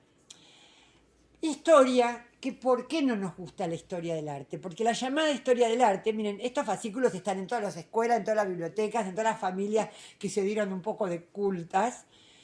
La pinacoteca de los genios, estudio los genios nada más. No había ni una genia. Y Spilimbergo creo que fue el único argentino que estuvo en eso, no sé si hubo alguno más. Dice Georgina Glumman, que es una investigadora que se ocupa justamente de las mujeres artistas, se pueden bajar el catálogo del Museo de Bellas Artes, de nuestro Museo de Bellas Artes. Se pueden bajar los 2 seminarios y escucharla a ella hablar y pueden ver la película que pasan a veces en TV Pública. ¿Cómo costó buscar a las mujeres artistas? Porque nosotras las mujeres nos tuvimos que ocupar del cuidado de nuestros hijos, de nuestros padres, los cuidados, y entonces además de perder el apellido y andar a buscarla, a veces perdían la carrera, ¿no? Porque tenían que dedicarse primero al cuidado de los hijos, después de los padres, de los suegros, ¿no? Es hermoso cómo les cuesta encontrar a las mujeres y cómo yo durante 25 años llevaba alumnas, profesores, docentes al Museo de Bellas Artes y no me asombraba que la Escuela de Bellas Artes estaba llena de mujeres y ahí había 3 nada más. Pero se naturalizan estas cosas, por eso la perspectiva de género, ¿no? Y dice Georgina, marginadas de los discursos que dieron forma a las historias del arte, las artistas del fines del siglo XIX y las primeras del XX, ella se ocupó de esas, nosotros nos estamos ocupando acá también de las contemporáneas, porque ahí yo mostré varias, también han sido desplazadas de la historia del arte argentino, ¿no? Como también las culturas originarias. Ticio en el Museo del Barro en Uruguay, en Paraguay, que algún día voy a ir, no diferencia el arte del que está afuera, adentro, todo está unido. No sé cómo lo hizo, pero acá lo mostró en el Museo de Bellas Artes. Entonces también la perspectiva de la cultura visual empieza a poner en vínculo cosas que, sobre todo con los grados más grandes y con los chicos del secundario, intervenir, fabricar memes. Ahora todo el mundo fabrica memes sobre las grandes obras de arte, pero parece que las nuestras no. Entonces, bueno, por lo menos conocer a Marcos López, porque ya ahora ese asado en Mendiolaza, donde él de Apóstoles puso a todos sus amigos artistas, bueno, poder hacerse otras versiones, o ahí María Pinto, hay unos que se pueden bajar, que es Mi Pequeño Museo, María Pinto, que es la esposa de Santoro, creo, ¿no? Bueno, entonces, por ejemplo, Sin Pan y Sin Trabajo. Yo voy al Museo de Bellas Artes con los chicos. ¿Qué le pregunto primero? ¿Qué ves? ¿No? ¿Qué ves? Y bueno, pero yo quiero que miren, bueno, veo un hombre mirando por la ventana, siempre me dice lo mismo, un hombre mirando por la ventana. Entonces tengo que ir más allá. ¿Qué ven? ¿Qué cosas decidió iluminar de la Cárcova? Porque ya te tienen que saber que esto no es que pasó, que el artista lo hace intencionalmente. Entonces ahí miran la herramienta, miran afuera, miran el puño, miran el pecho y explicar lo que es el proletariado es muy fácil, ¿no? La prole, porque esa gente que tiene su fuerza de trabajo y su niño, entonces que en ese momento él, cuando va a Europa, acá lo va a explicar Malosetti mejor que yo, se hace socialista, entonces por eso empieza a pintar esta pintura en Europa, él tuvo suerte, miren, ahí lo tenemos abajo. Ella dice era de familia noble, se hizo socialista y masón, toda su vida estuvo comprometido con el espacio público. Tiene poca producción porque trabajó como loco en docencia y gestión. Organizó concursos de fachadas, fue concejal, integró comisiones, monumentos, fundó escuelas, dirigió cátedras. Acá está para hacerse una remera. Estaba convencido que un país con arte y con paz iba a ser un país con futuro. Pensaba el arte desde un lugar de educación del pueblo, ¿no? Entonces a veces nos olvidamos y miramos el cuadro hermoso y rescatar a estas personas en la escuela con los chicos. Entonces la cultura visual nos lleva a todo eso. Voy a terminar con las dos cosas, falta un rato. Hacer imágenes en este enfoque y al final un tip para la escuela de arte, que es algo que a mí me pasó con esto de documentar, ¿no? Entonces hacer imágenes, acá tengo, esta es la presidenta de mi fan club de Rosario, que es una maestra que amamos, una hija que tuve con Andrea Bonino, es una maestra de Jardín 41 que trabaja, bueno, ahí tenía que ponerla acá, ¿no? Hacer imágenes. Ya dijimos esto, ¿no? Y dijimos que ahora vamos a partir de la experimentación, con consignas, ¿no? Cada vez que doy algo digo, bueno, prueben. Por ejemplo, pinten con los dos colores. En algún lugar un color arriba del otro. Esa consigna me la tengo que escribir al principio. Bueno, acá son toda gente grande, pero acá tengo el estudiante, ¿no? Al principio, si vos no te la escribís, yo me acuerdo de una alumna que dijo, quiero hacer superposición porque vi que la maestra le da un color y se lo saca, y le cambia a otros. Y entonces después le dijo, chicos, pinten. Y los chicos pintaron con un color y con el otro. Y me dijo, ¿viste que no superpusieron? Y yo solamente, porque estaba observando como investigadora, pero no pude no ser docente. Y le dije, ¿les pediste? Ay, no, qué tonta. No pasa nada, la escuela es el inicio. La próxima vez, la segunda vez, con continuidad, les digo, chicos, la otra vez, bueno, ahora van a probar un color arriba del otro. Y no digo a ver qué pasa. Cuando pasa, algunos van a decir, uy, se me hizo verde, se me mezcló. Ellos tienen que construir, somos constructivistas. Ellos tienen que construir. No, a ver qué se formó, ya ahí me fui de enfoque, ¿no? Entonces los chicos se hizo verde, todos los verdes son iguales. ¿Por qué, no? Cuando son muy chicos hay que engañar y hay que ponerle un poco de blanco al azul porque tapa. Pero cuando ya son grandes, con continuidad. ¿Qué quiere decir? Que si superpuse un par, después superpongo otro, hasta llegar al concepto de colores primarios y secundarios, que es un concepto que me tiene que servir para pintar, no para saber si aprobó, ¿no? Para formar los tierras, por ejemplo, que siempre que salimos a percibir, ay, no me sale, no traje el marrón, no, los tierras, vamos a formarlos. Entonces, superposiciones, mezclas de pares, tiempo, porque estamos en la escuela primaria, los chicos tienen hasta segundo año de la escuela media para seguir aprendiendo. Entonces lo que me interesa es que lo sepan hacer. Y también la intervención durante la actividad la tengo. ¿Qué colores les di? ¿Qué colores hay? ¿De dónde salieron? Yo con los más chiquitos digo, che, fuiste a comprar sin permiso, pero bueno, en la escuela, qué sé yo. Y después, todos los verdes son iguales, ¿por qué? Y ahí los mismos chicos van a decir, no, porque tienen más amarillo. Ah, me guardo el más acá para la próxima consigna, cuando tenga que enseñar a mezclar colores. Ir poniendo de a gotitas, bueno, todo lo que nosotros sabemos, pero que si no lo enseño, los chicos se lo olvidan. Mis compañeros del secundario me preguntaban, ¿cómo es ese verde? Y habíamos ido al Normal 7 de Buenos Aires, una de las escuelas bien ranqueadas, pero se olvidaban porque no lo usaban, como yo me olvido la raíz cuadrada. Mi papá todos los años sacaba con la regla de cálculos para enseñarme la raíz cuadrada. Ahora papá lo hago con el celular si me hace falta, pero no sabe. Bueno, la continuidad. Miren este nene tan chiquito, 3 años tiene. Superpuso. Estaba desesperado a ver qué pasaba con los segundos. Entonces, la continuidad va a favorecer el descubrimiento. Yo tengo muchos de inicial, porque ahora voy a explicar. Los de inicial documentan, le decís documente, sacan fotos. Los de primaria, te hace el libro de artista y queda uno. Le digo, no hagas libro de artista, sé un PowerPoint y eso te queda en la institución. Vamos a hablarlo después. Entonces, ¿qué tengo que tener para? Tengo que tener materiales y herramientas, consignas. Ya sé los contenidos que quiero enseñar, la mezcla de color. ¿Para qué? Para que pinten. Bien, un ambiente alfabetizador. ¿Qué va a haber? Las producciones anteriores de los chicos, imágenes donde sea visible este problema de conocimiento. Y entonces, fíjense que la reflexión sobre lo que hay que... Bueno, en primaria la hora es recortita. Entonces tenés cortito. La reflexión seguramente la tenés que hacer al principio de la que viene. O la otra, no importa. Imágenes donde sea visible. Todo pegado en las paredes. Y en primaria, yo tuve suerte porque tenía taller en esa escuela, pero también trabajé en otra que no. Yo llegaba al aula, pero ya estaba muy empoderada en ese momento. No, porque a mí me empoderó Emma Brand, que yo era mi coordinadora en la escuela, y mi supervisora, porque yo después de una licencia, ay, no sé, no me animo. Y vino una supervisora y me dijo, vos sos la profesora, si das en el taller, pero si no, vas al aula y pegás en las paredes todo lo que estás trabajando. El aula tiene que tener las huellas de lo que vos haces, ¿no? Una genial artista, una genial supervisora, que cuando llegó a la escuela le dice al director, tengo que trabajar con la... solamente le llamé y le dije, no sé, no me acuerdo nada, no sé cómo ser profesora.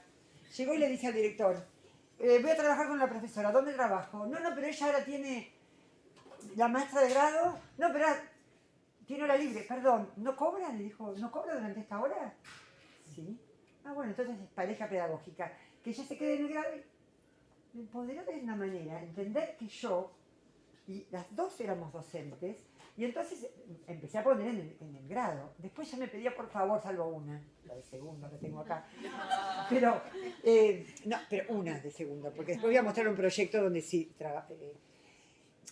entonces, el entender que yo soy docente y que la huella de lo que yo enseño tiene que estar en el aula, porque los chicos después por ahí están haciendo otra cosa, pero hacen el clic, no el que mezcló, el otro, los marrones, con razón en la pileta siempre nos queda todo marrón, ¿no?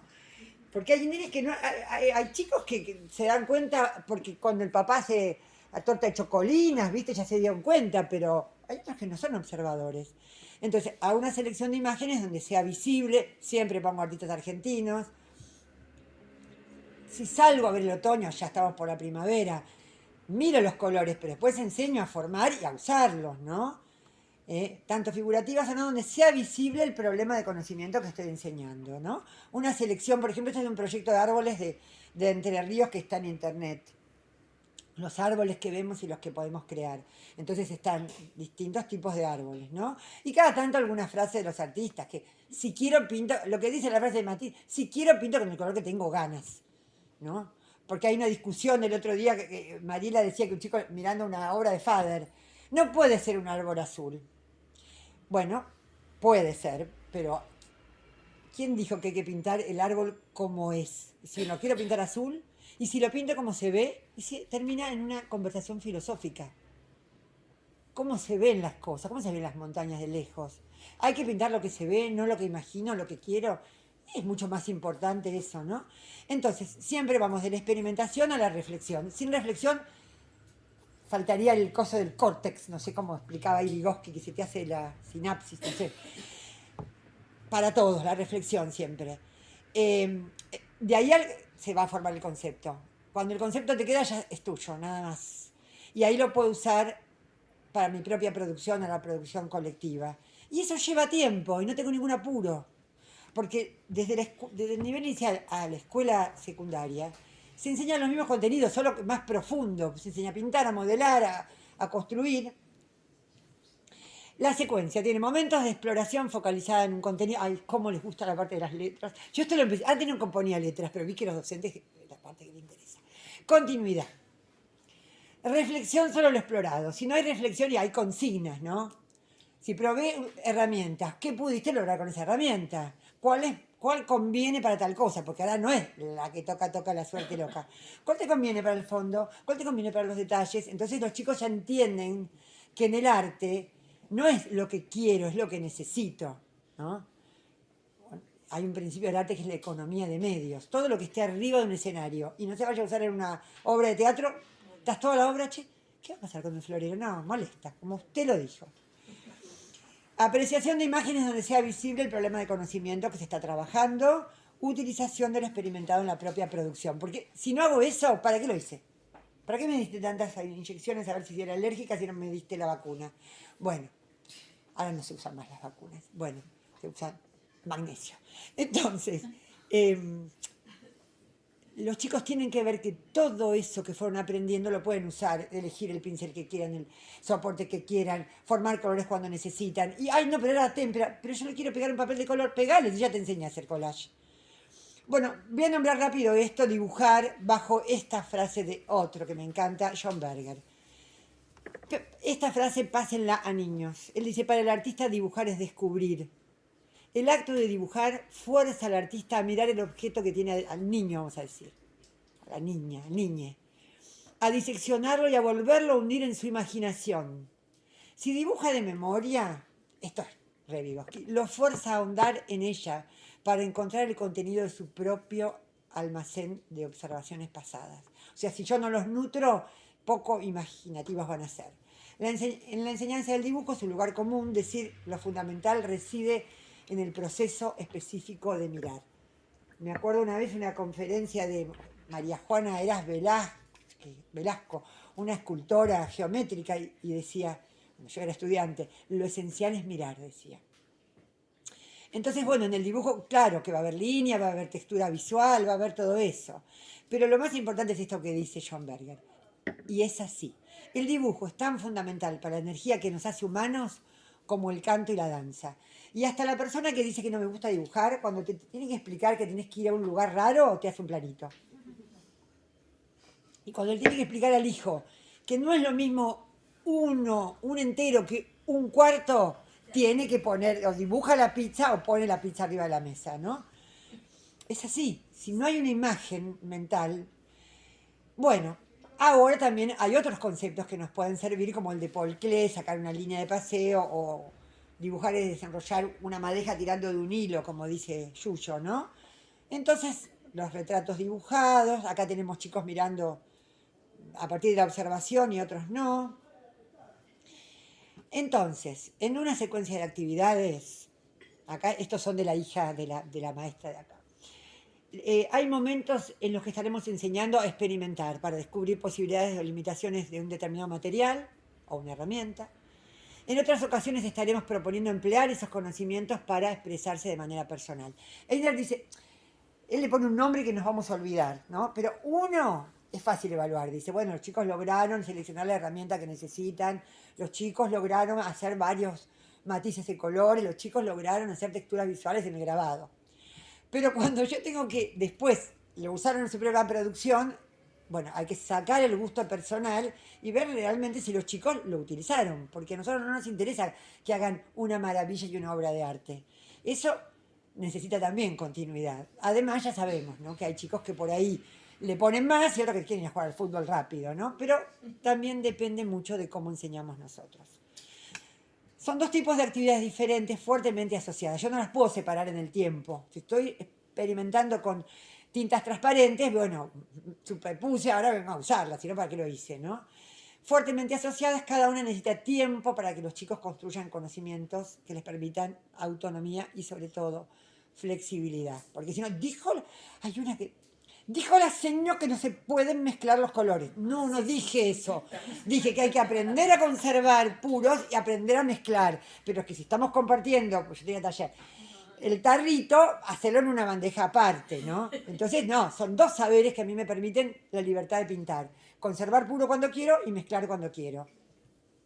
Más limpiar las herramientas, más usar el trapo, todo eso que lleva un montón de tiempo. Sigo mostrando unas imágenes. Acá los chicos usaron tintas, dibujan para pintar. Ahora tenía que mostrar las de mi hija. Y ahí la mostró a mi hija, socióloga y maestra jardinera, pero sabe enseñar, ¿no? No tenía que mostrarla. Y los chicos, fíjense acá, y esto lo sufrimos, ¿no? Elisa y Ana, que estaba ese día. Cuando en el Normal 3, acá en Rosario, iban a pintar los chicos de jardín un mural y los chicos de primaria, le dieron a las maestras, a las esclavas, un ratito con algunos chicos. Acá las tienen las esclavas. No, estaban pintando, estaban mejorando ese Normal 3. Tenían que tener todo el tiempo, y los otros maestros que cobran el mismo horario, o venir a ayudar para estar con todo el grupo, que todos vieran el proceso, y no darles ese pedacito. Y eso que estaba Ana Cao, que estaba la supervisora de ese momento. Pero si nosotros no nos empoderamos desde el lugar del profe, sos el profe de segunda, ¿no? Pero los chicos quieren ir ese día que tienen artes visuales a la escuela. Entonces, una de las cosas que hacen que no seamos profesores de segunda es que comuniquemos a la comunidad lo que enseñamos. Que si hacemos una cartelera con trabajos, haya una explicación sencilla y clara, no para el que lee el diseño, no el profesor Fernando Ríos que lee el diseño o lo escribe, para alguien como uno que vas al médico y no te lees el vademecum de los análisis. Usted dice, me estoy por morir o estoy curada. Viste que irregulares, no, tenía que ser irregular. Bueno, entonces vamos a ver un cartel posible para todos esos trabajos previos al mural, para poner ahí abajo en la cartelera afuera, para que los padres entiendan por qué vienen con ropa de trabajo, para que la directora de primaria y la maestra de grado pueda corregir en su casa esa noche. El trabajo en grupo posibilita hacer cosas distintas. Para abordar una tarea compleja como pintar un mural, requiere que los niños aprendan a trabajar en equipo, proyectar juntos, debatir sobre lo proyectado, colaborar con el otro, aceptar las diferencias, fundamentar las propias posiciones, flexibilizarlas. Son algunos de los aprendizajes que los niños están construyendo en este trabajo. Les mando ese cartel y decime si vas a atreverte a sacar a los chicos de acá para que vayan a hacer una prueba de matemáticas. O sea, la comunidad tiene que entender cómo el arte permite aprender todas estas cosas. Yo me acuerdo que una vez un papá, ante uno de este tipo de carteles, dijo, ¿podrían venir a la oficina mía que no podemos nosotros trabajar en equipo? Bueno, esas cosas es la carencia en la escuela primaria y en el nivel inicial. Acá están los de Normal 3 con su cartel. Establecer acuerdos, ser flexibles, reflexionar, aceptar las diferencias, reconocer las propias dificultades, los propios logros. Che, a mí no me salen los autos. ¿Vos haces el auto, yo hago la persona? Sí. Se me acabó el color de este. A mí me encanta formar colores y se arma lo que es un trabajo en equipo, ¿no? Este es un ejemplo, esto está en el libro Los niños y la imagen de mi amiga Marinés Fregiaro. Ella tenía un problema en la escuela, en los sextos y séptimos, yo siempre negociaba con ella, vos los grandes, yo los chicos, ese despertar, trola, todas esas cosas que le dicen los chicos a las chicas, por la pollera, por esto. Recién venía la ESI, estaba ahí asomando, me acuerdo que recién se había aprobado la ley. Entonces ella le propone al director de primaria hacer un trabajo sobre el desnudo. Y el director la acompaña pero de una manera impresionante, impresionante, para que los chicos valoraran, para que no insultaran con el cuerpo del otro, ¿no? Y ella, acá es la vernissage, donde fueron los padres, ¿no? Fíjense que y está documentado en su libro. Bueno, esto también es collage, quiero pasar rápido. Otro ejemplo, repito, vamos a ver de grabado, elijo a Mele, mujer y varón. Nada de solo Bernie.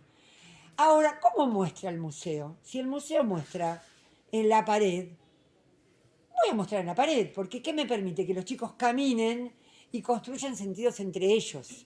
Y yo escuchar, porque a veces los chicos se ríen, bueno, ¿por qué te reíste? Y, no, conmigo están esperando porque están acostumbrados a que tienen que contestar lo correcto, ¿no? Yo me acuerdo que una vez en un museo entraron los chicos y se empezaban a reír, ¿no? Y decían, oh, ¿por qué se ríen? Porque están bolas. Y yo miré, y era un desnudo, bolas. En todo caso, desnuda, senos, pero bolas. ¿Ustedes creen que las mujeres tienen bolas? No, es una manera de decir. Y se pudo hablar de desnudo en el arte, el cuerpo, es como un árbol en la naturaleza, hay que cuidarlo, todo lo que enseña la ESI y que cuesta tanto, pero es tan fácil con el arte, ¿no? Entonces, si el museo muestra en las paredes para que recorran y construyan sentidos, no siempre conmigo, hago lo mismo con los grabados y dibujos, porque tienen los mismos elementos plásticos, ¿no? Una galería de dibujos y de grabados, porque utilizan línea, forma, textura visual. Entonces los chicos aprenden a hacer frottage, a hacer grabado. Y la articulación entre el nivel inicial y la primaria, que recién estuvimos diciendo, ¿no? El nivel inicial es un nivel donde, como es el nivel más moderno, se creó mirando al sujeto que iba a estar ahí, no lo que le quedaba cómodo al adulto, ¿no? Es como las camas, ¿vieron? De los hospitales que la ponen alta para que la enfermera no le duela la espalda, pero la señora que se baja de la cama se quiebra después la cadera. Bueno, entonces nos decidimos. Es en función de las niñas y los niños. Entonces ese nivel tiene la figura de apego, esa maestra que se tiene que formar con un profesorado que tenga muchas horas de artes visuales, ¿no? Entonces, la articulación, unión entre dos piezas rígidas que permite movimiento relativo, ¿no? Transformar la visión de piezas rígidas, esto es la primaria, uno atrás de otro, no. Recurrir a otro significado de articulación, que es este, una especie de coyuntura que forma en las plantas la unión una parte con la otra. Y eso hace que no se desgarre, ¿no? Que esa articulación. Yo me quedo con esa. Este es un proyecto entre el nivel inicial y la escuela primaria que es muy interesante porque primero era solamente con los primeros grados, después se aprendió el segundo grado, el tercer grado, hasta ahí, primer ciclo, ¿no? Una experiencia compartida y transformadora. Las infancias pasan desde un territorio diseñado a su medida a otro que en el siglo XXI todavía conserva, ¿no? la fila en muchos casos, no sé acá en Rosario, que son tan modernos, pero en Buenos Aires la fila. Eh, ¿No? Entonces, este proyecto Yo Soy lo propuso una maestra de primer grado. A partir de esto que tanto les gusta, la escritura del propio nombre, que todos los chicos, bueno, pero bueno. Entonces, comenzando por la escritura del propio nombre, presentarse a otros, contarse verbalmente y visualmente cómo son, la temática de los retratos y los autorretratos, bueno. Y acá los maestros se conocían en instancias de capacitación, así que bueno, decidieron. Pero ustedes piensen en una escuela primaria en Buenos Aires, por ahí tiene 35 cada primer grado. Y más los 25 de jardín, es una bocha de gente, ¿no? Entonces las acciones se proponían inicialmente que las y los niños interactuaran con quien sería su profesor al año siguiente, para ayudar a que no esté el desgarro, ¿no? Que la profesora los conociera y funcionara como un nexo de la escuela primaria, que las y los chicos sintiesen una continuidad en los modos de trabajar y que las educadoras se enriqueciesen mutuamente con las formas de trabajo. Bueno, las oportunidades de intercambiar conocimientos. ¿Qué decían las de jardín, las cuadrilleras? Todo lo que se trabaja en artes con los niños se pierde y se diluye en la primaria. ¿Y qué decían los de primaria? En el nivel inicial las maestras utilizan abundancia de estereotipos. Nadie se preguntaba por qué, ¿no? Bueno, resulta que, claro, uno porque tienen tiempo, regulan el tiempo a partir de los niños, otro el timbre. Porque aún en la escuela jornada completa, que tiene 2 horas, es así, te pretenden que hay que saludar la bandera que la saludaste ayer, pero hay que saludarla todos los días, ¿no? Decía una mamá brasilera, me acostumbré por mi marido, todo, a comer bife y todo, pero esto de todos los días saludar la bandera, y los brasileños son mucho más patriotas que nosotros, ¿no? Las empresas no evaden, se quedan ahí. Bueno, por otros propósitos, optimizar el escaso tiempo que se dispone en primaria en las artes visuales, reflexionar acerca de las prácticas y modos de organización propios del nivel inicial, que es conveniente sostener en el nivel primario para enriquecer y facilitar la enseñanza. Analizar las formas y estilos de trabajo con las maestras de grado en construcción de saber, porque por ejemplo las maestras de grado, no la de plástica, querían saber las formas de trabajo, a ver qué podían usar ellas, ¿no? Teniendo en cuenta que el arte es un tipo de conocimiento transdisciplinario. Entonces para este proyecto se usaron fotos de los chicos, retratos colectivos. Bueno, la primera cosa que descubrieron los chicos, que la foto esa que se sacaban, la tenía la madre, la abuela, que ese dispositivo se viene haciendo desde tiempos remotos. Ahora a veces lo hacen los jugadores de fútbol. Lo bueno ahora es que si falta una maestra te la ponen por el Photoshop. Esa es la gran diferencia. Lo otro es todo igual. Bueno, retrato colectivo. Nosotros que tenemos ese de Chaboni, ¿no? Ah, ¿qué? ¿Colectivos retratos? Le preguntaban las maestras de grado. ¿Cuerpo entero es retrato? Bueno, entonces, el objetivo no era hacer entender que nadie tiene necesidad de dibujar la figura humana completa. Primera cosa, aprender a observar, cuestionarse sobre los sentidos y funciones que tiene el retrato, que la humanidad viene haciendo retratos desde tiempos remotos y va cambiando sus sentidos. ¿Por qué los seres humanos necesitamos retratar y retratarnos, no? Entonces, bueno, primero las recorridas por la escuela, ¿no? Y ahí encontraron otro Yo Soy. Bueno, acá yo la puse al Mariano Moreno y no sabía que iba a venir acá una que fue de sus autoridades, ¿no? Resulta que había un Yo Soy ahí, que era el retrato tridimensional de muchas escuelas que tienen nombre de algún prócer como Mariano Moreno. Además de número, había un busto, bueno, ¿dónde había retratos? Bueno, había retratos, por ejemplo, en las carteras. Cuando entraron a secretaría, había retratos en los billetes, en los documentos. Bueno, esa es una foto que yo saqué, muy cheta esa que conseguí, pero bueno. Pero en el lugar donde más retratos había y el lugar donde nunca pueden faltar los profesores de artes visuales es en la biblioteca. La biblioteca está llena de imágenes. Bueno, nadie puede faltar a ninguna biblioteca, ¿no? Entonces, una primera cosa que se preguntaban los chicos era, se hicieron retratos y la biblioteca estaba la respuesta, que ya los olmecas se hacían esas cabezas colosales, ¿no? Entonces, este concepto transdisciplinariedad, ¿no? Que es propio del mundo contemporáneo, cuestiona esos modos dominantes. No quiere decir que no nos formamos en distintos campos de conocimiento, pero la escuela los articula todo el tiempo. Y si no los articula, vos solo lo articulás, porque empezás a leer y ya te das cuenta que te interesa saber cómo tallaban la piedra, cómo trasladaron la piedra de un lado al otro. Bueno, los billetes, yo los traje, los tengo ahí, ¿no? Yo les apostaba a todo el mundo siempre, a mis alumnos, toda mi carrera, que todo el mundo veía este retrato todos los días. Y dinero que yo apostaba, en ese momento comía chocolate con leche, ahora ya como amargo. Hubiera ganado fortuna, pero no me dejaban apostar. Porque cuando miraban el billete de 20 pesos se encontraban con este retrato. ¿De quién es el retrato este? Mirá que vos sos la dueña, ¿eh? Vos tenés que tener cuidado, porque vos sos la dueña. Después votan cualquier cosa y te afanan el retrato, ¿eh? Te lo falsifican, yo te digo, porque ya los conozco, la gente, no va a cuidar su patrimonio. Es de todos nosotros porque el Museo de Bellas Artes lo cuida para nosotros, ¿no? Y la que está ahí no es Caperucita Roja, sino la hija de Rosas, Manuelita Rosas, pintada por Pueyrredón. Bueno, la primera cosa que llamó la atención, y me llama siempre la atención, pero como cuerpo entero también es retrato. Bueno, el retrato más famoso de la humanidad, que las meninas, no solamente que es cuerpo entero, sino que hay un autorretrato adentro, ¿no? Pero son esas cosas que quedan que el retrato es la cara, andás a ver. Bueno, los billetes. Bueno, una cosa, pobres chicos, en este proyecto, acá yo lo modernicé, pero creían que el de San Martín, 5 pesos era el más valioso porque era el más importante. Bueno, mejor no hablemos, mi pobre Belgrano, allá. Bueno, pero también descubrieron que los retratos en La Plata existían desde las monedas antiguas. ¿No? Son cosas importantes para aprender. Siempre estuvo vinculado el dinero. Pero además las maestras de primero y segundo grado decían, ay, pero acá hay un montón de lenguajes. Está la escritura, está el número. Ay, la cantidad de lenguajes simbólicos que tiene un billete es impresionante. Generalmente hay no me acuerdo cómo se llaman, pero esos símbolos, hay un montón de símbolos en los billetes. Parece que nosotros teníamos que haber puesto uno que tenía el dólar y no sé qué pasó.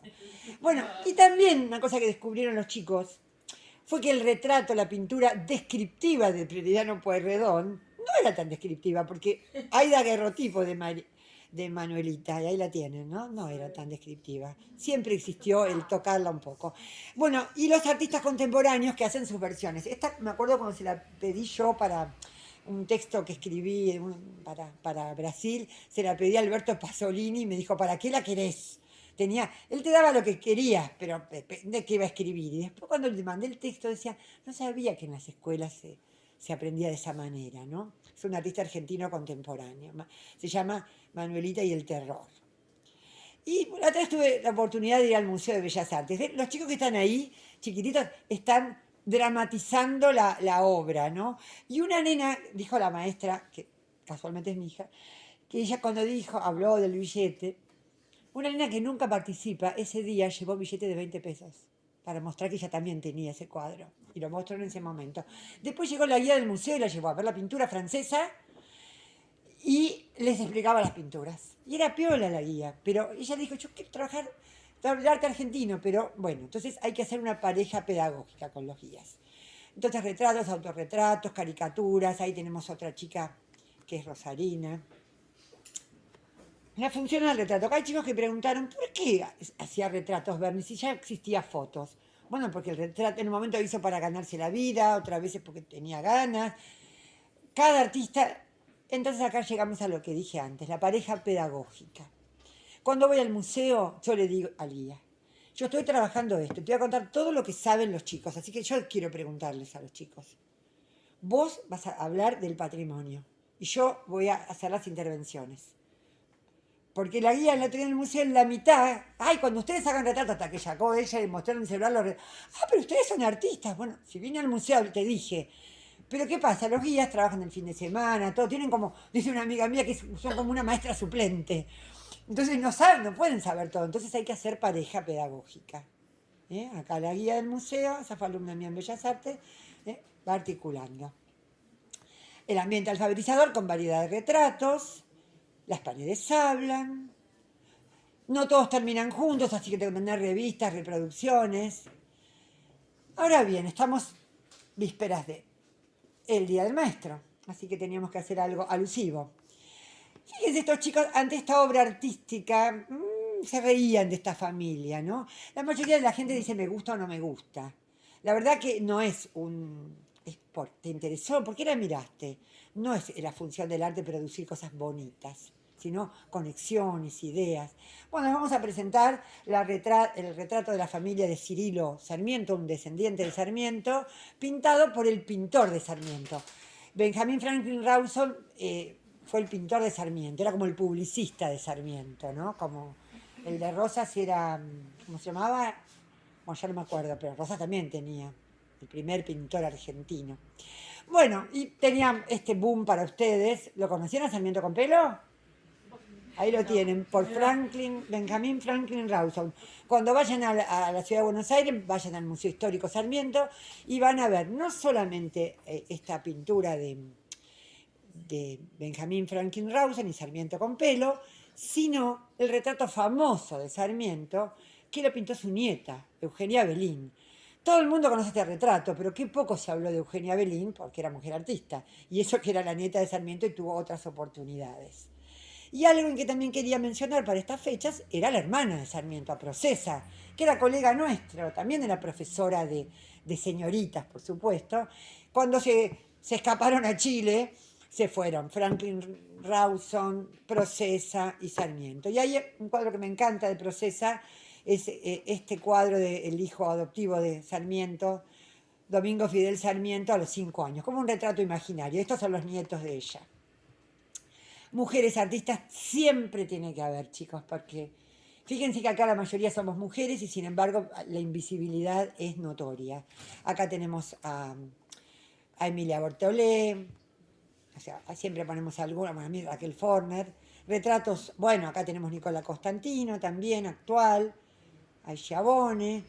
Bueno, contexto, cuando yo tenía 7 años, dice Nicola, que pintó hizo esa foto, una versión de ella como el cuadro de Berni. Mi papá compró una colección de fascículos sobre pintura y creo que fue la primera vez que vi arte. Cuando llegó el fascículo de Berni y vi su pintura de la mujer del suéter rojo, recuerdo haber tenido una especie de epifanía.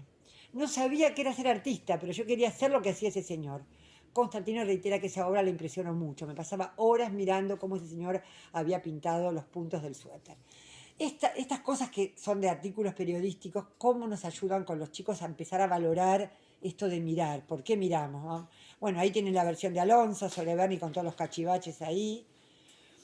Bueno, esto pasó, los chicos miraban esto, pero los chicos dijeron, los de jardín una vez, ¿qué es eso que tiene Charlie ahí? Cuando Charlie era flaco, ¿no? Entonces, cuando miraron esto, ¿qué tuvo que hacer la maestra? Traer un cassette, traer un CD, y estuvieron hablando de tecnología. ¿Se dan cuenta cómo el arte es transdisciplinar? Y también los chicos que habían hecho retratos a partir de la observación pudieron, como Bernasconi.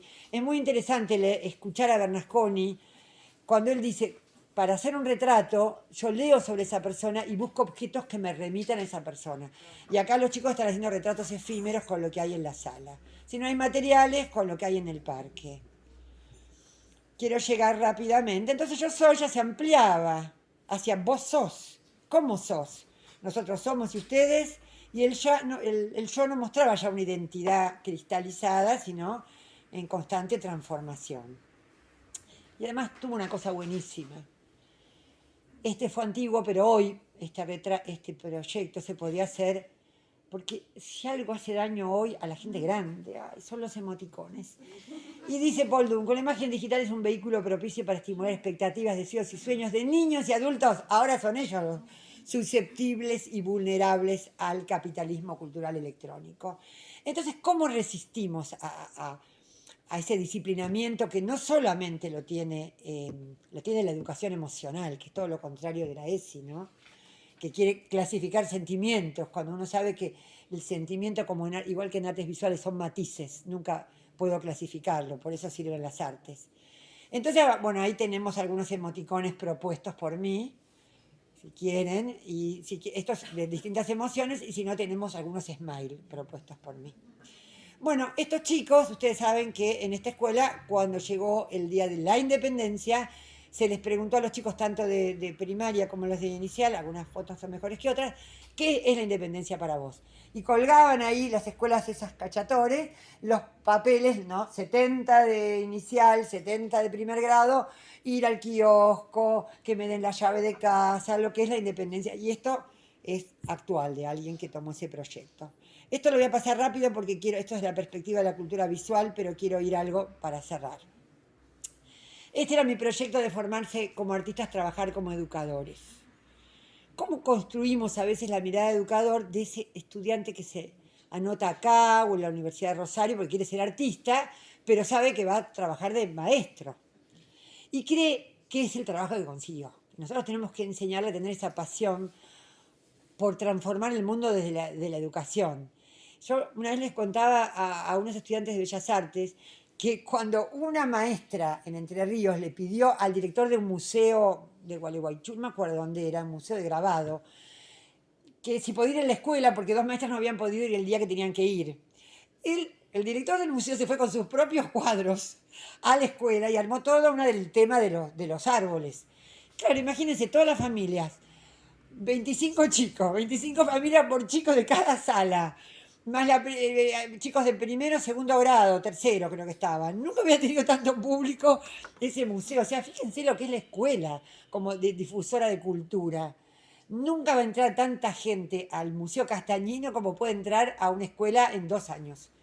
Entonces, si yo ahí tengo imágenes, entonces la escuela tiene que difundir la cultura. Entonces, esto tienen que aprender los alumnos y empezar a amar esta profesión que puede transformar a ese otro en alguien que ame su país, que cuide su patrimonio, que construya sentidos, que pueda cuidar, hablábamos, ¿no? No se dice ecología, me dijo Fernando, que cuide, bueno, la educación ambiental, que es lo importante en este momento, ¿no? Cómo construir miradas en educadores, el que se percibe, ¿no? Entonces, una de las cosas que yo le pedía a los alumnos siempre era que documenten las prácticas, que saquen fotos y que pongan un epígrafe. Me propuse tal cosa, otra foto, como iban en pareja pedagógica, porque los profesores de práctica tenían muy pocas horas de observación, entonces hacían el mismo proyecto. Yo era coordinadora de las prácticas, entonces, bueno, hicimos eso, ¿no?